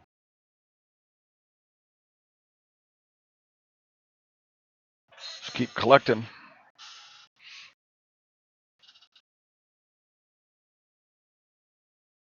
Still have to refresh. That may not take effect until I start a new video or a new webcast up. That might be the problem. But I did change it.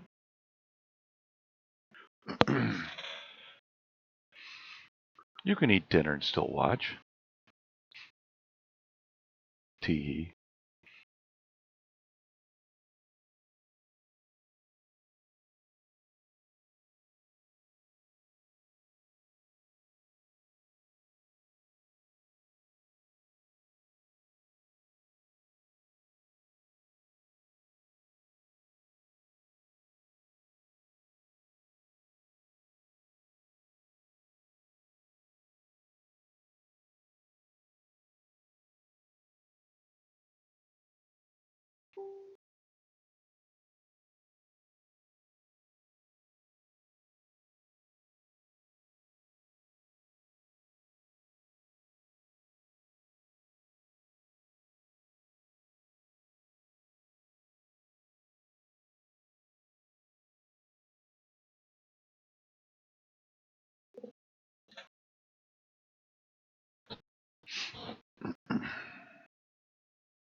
Still cooking.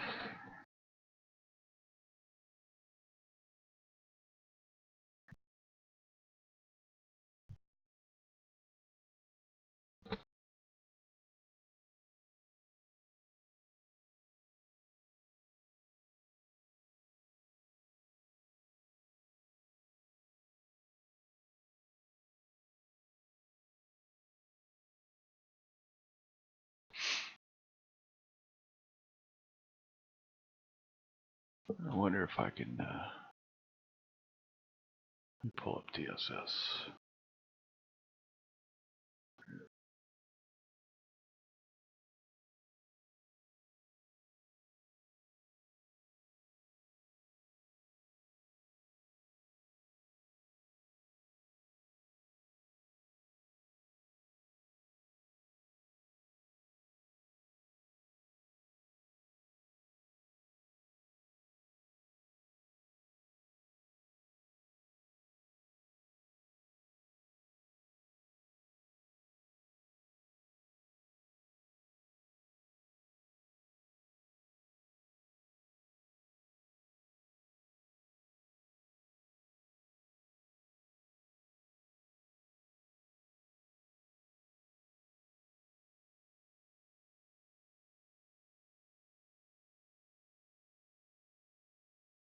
Yeah, I don't think we need quite that many.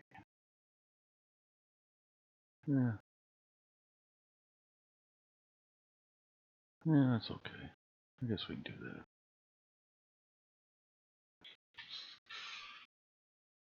That's way too many stars.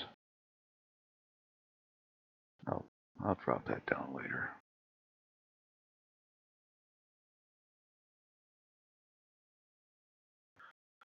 Let that run.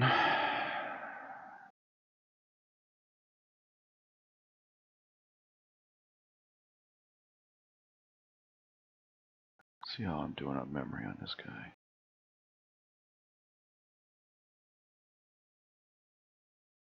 I usually do my processing on the big computer, not this one.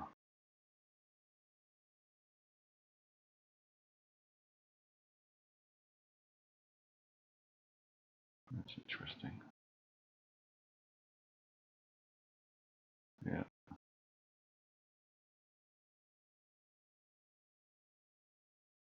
Yeah, we're okay.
Hmm.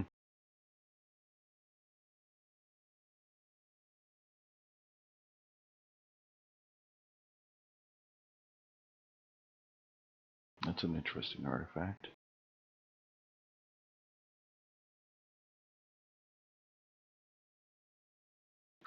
Looks like a. Huh.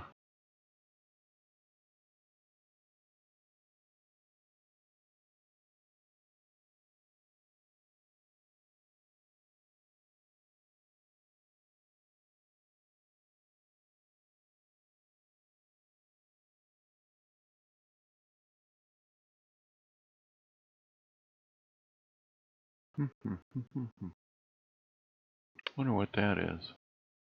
It must have been the plane red, one of the red lights in the plane blinking or something. Something else popped in there. Boy,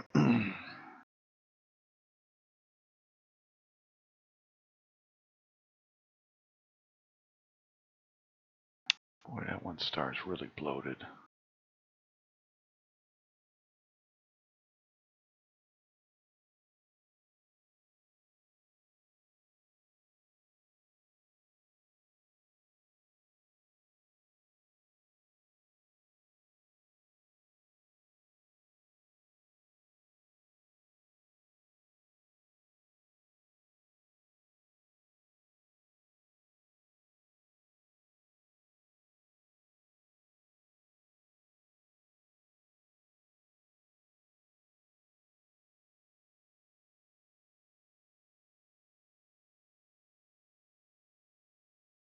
I tell you what, that doesn't seem to get much shape to it. In the red.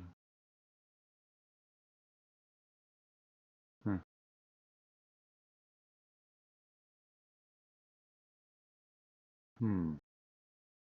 Interesting.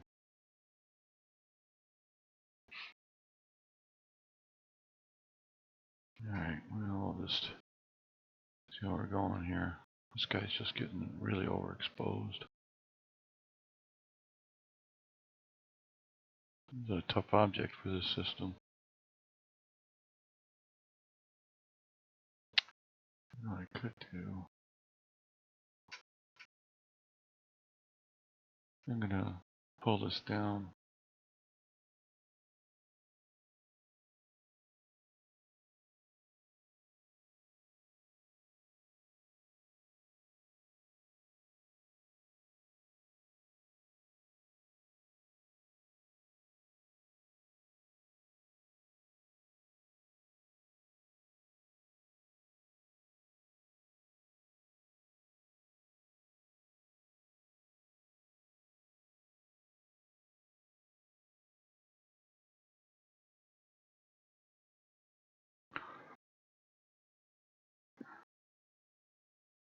What do you mean I pulled the wrong one? What's wrong? Something happened here. What's going on? Try this again. Observatory. Cheers. This one, copy.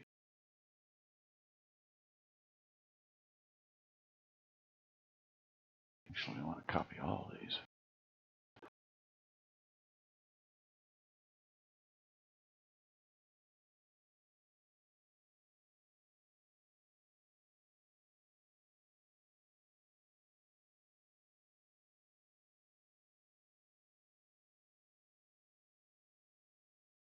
We'll let that run.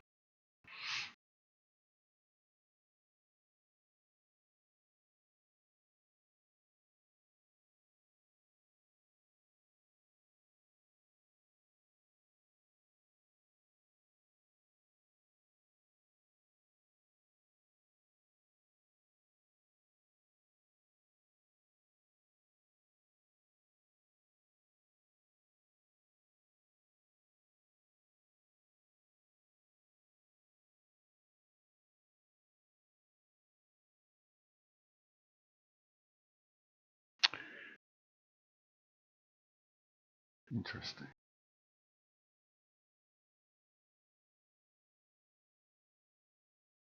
Well, the clouds haven't taken me out yet.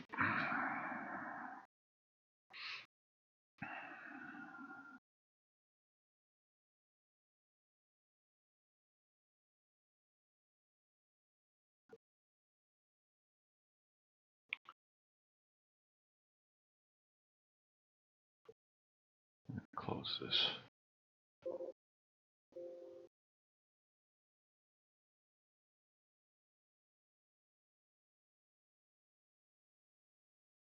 Yeah, the machine. I'm getting some lag here. I wonder if my network's having problems.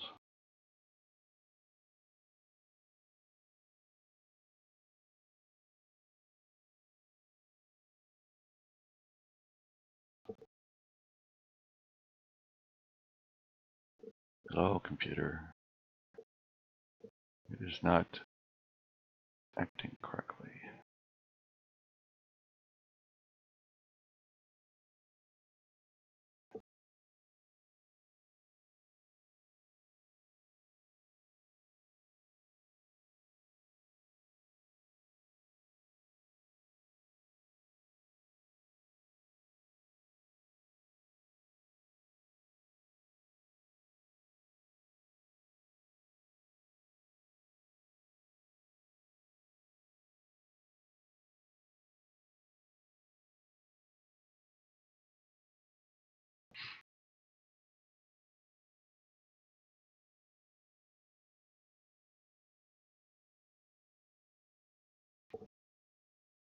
All right. Looks like my computer is being stupid here. Come on.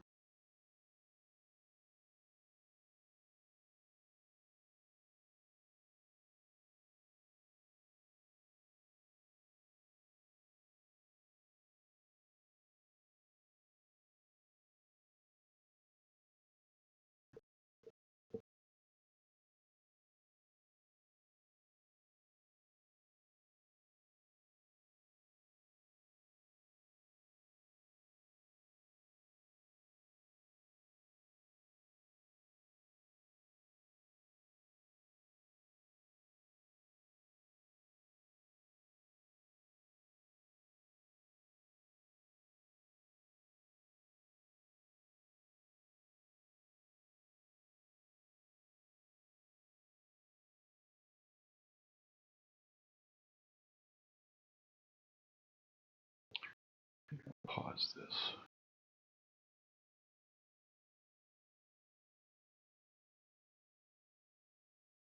That might be the problem.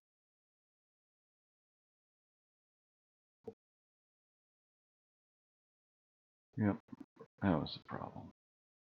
Don't transfer while you're in the middle of.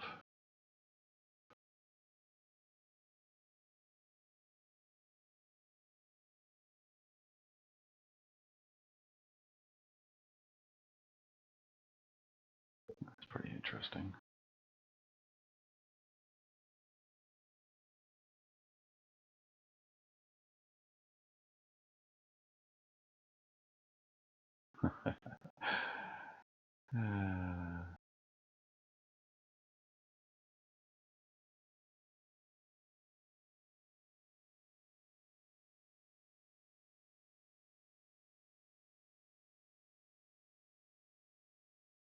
Okay, let's not transfer files while we're running this.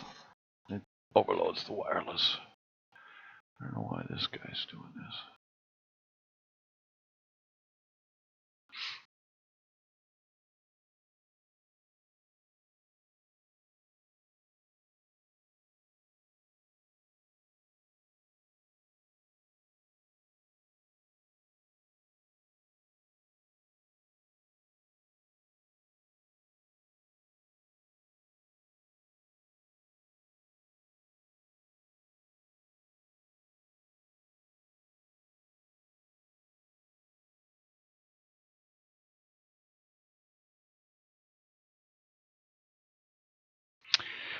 So this is NGC 6543, and there's another object here, but I think the sky is starting to fade on me here. Go take a look at the backgrounds, all these frames. Yeah, I'm getting clouds.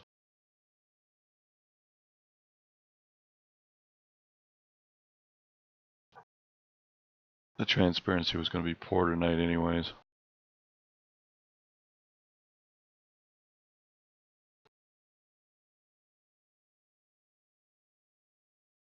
Yeah, that's a interesting artifact that came in there. Perhaps let's take that one out of the stack.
Well, the clouds have got me. Coming and going now.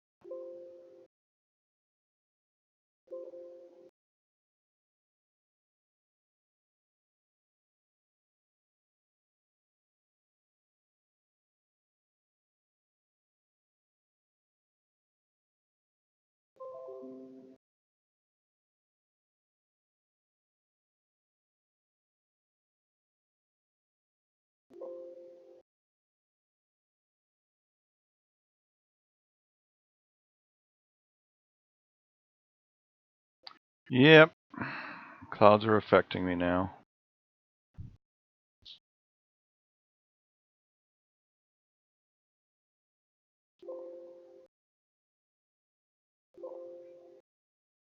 All right, we're going to have to abort this. All right.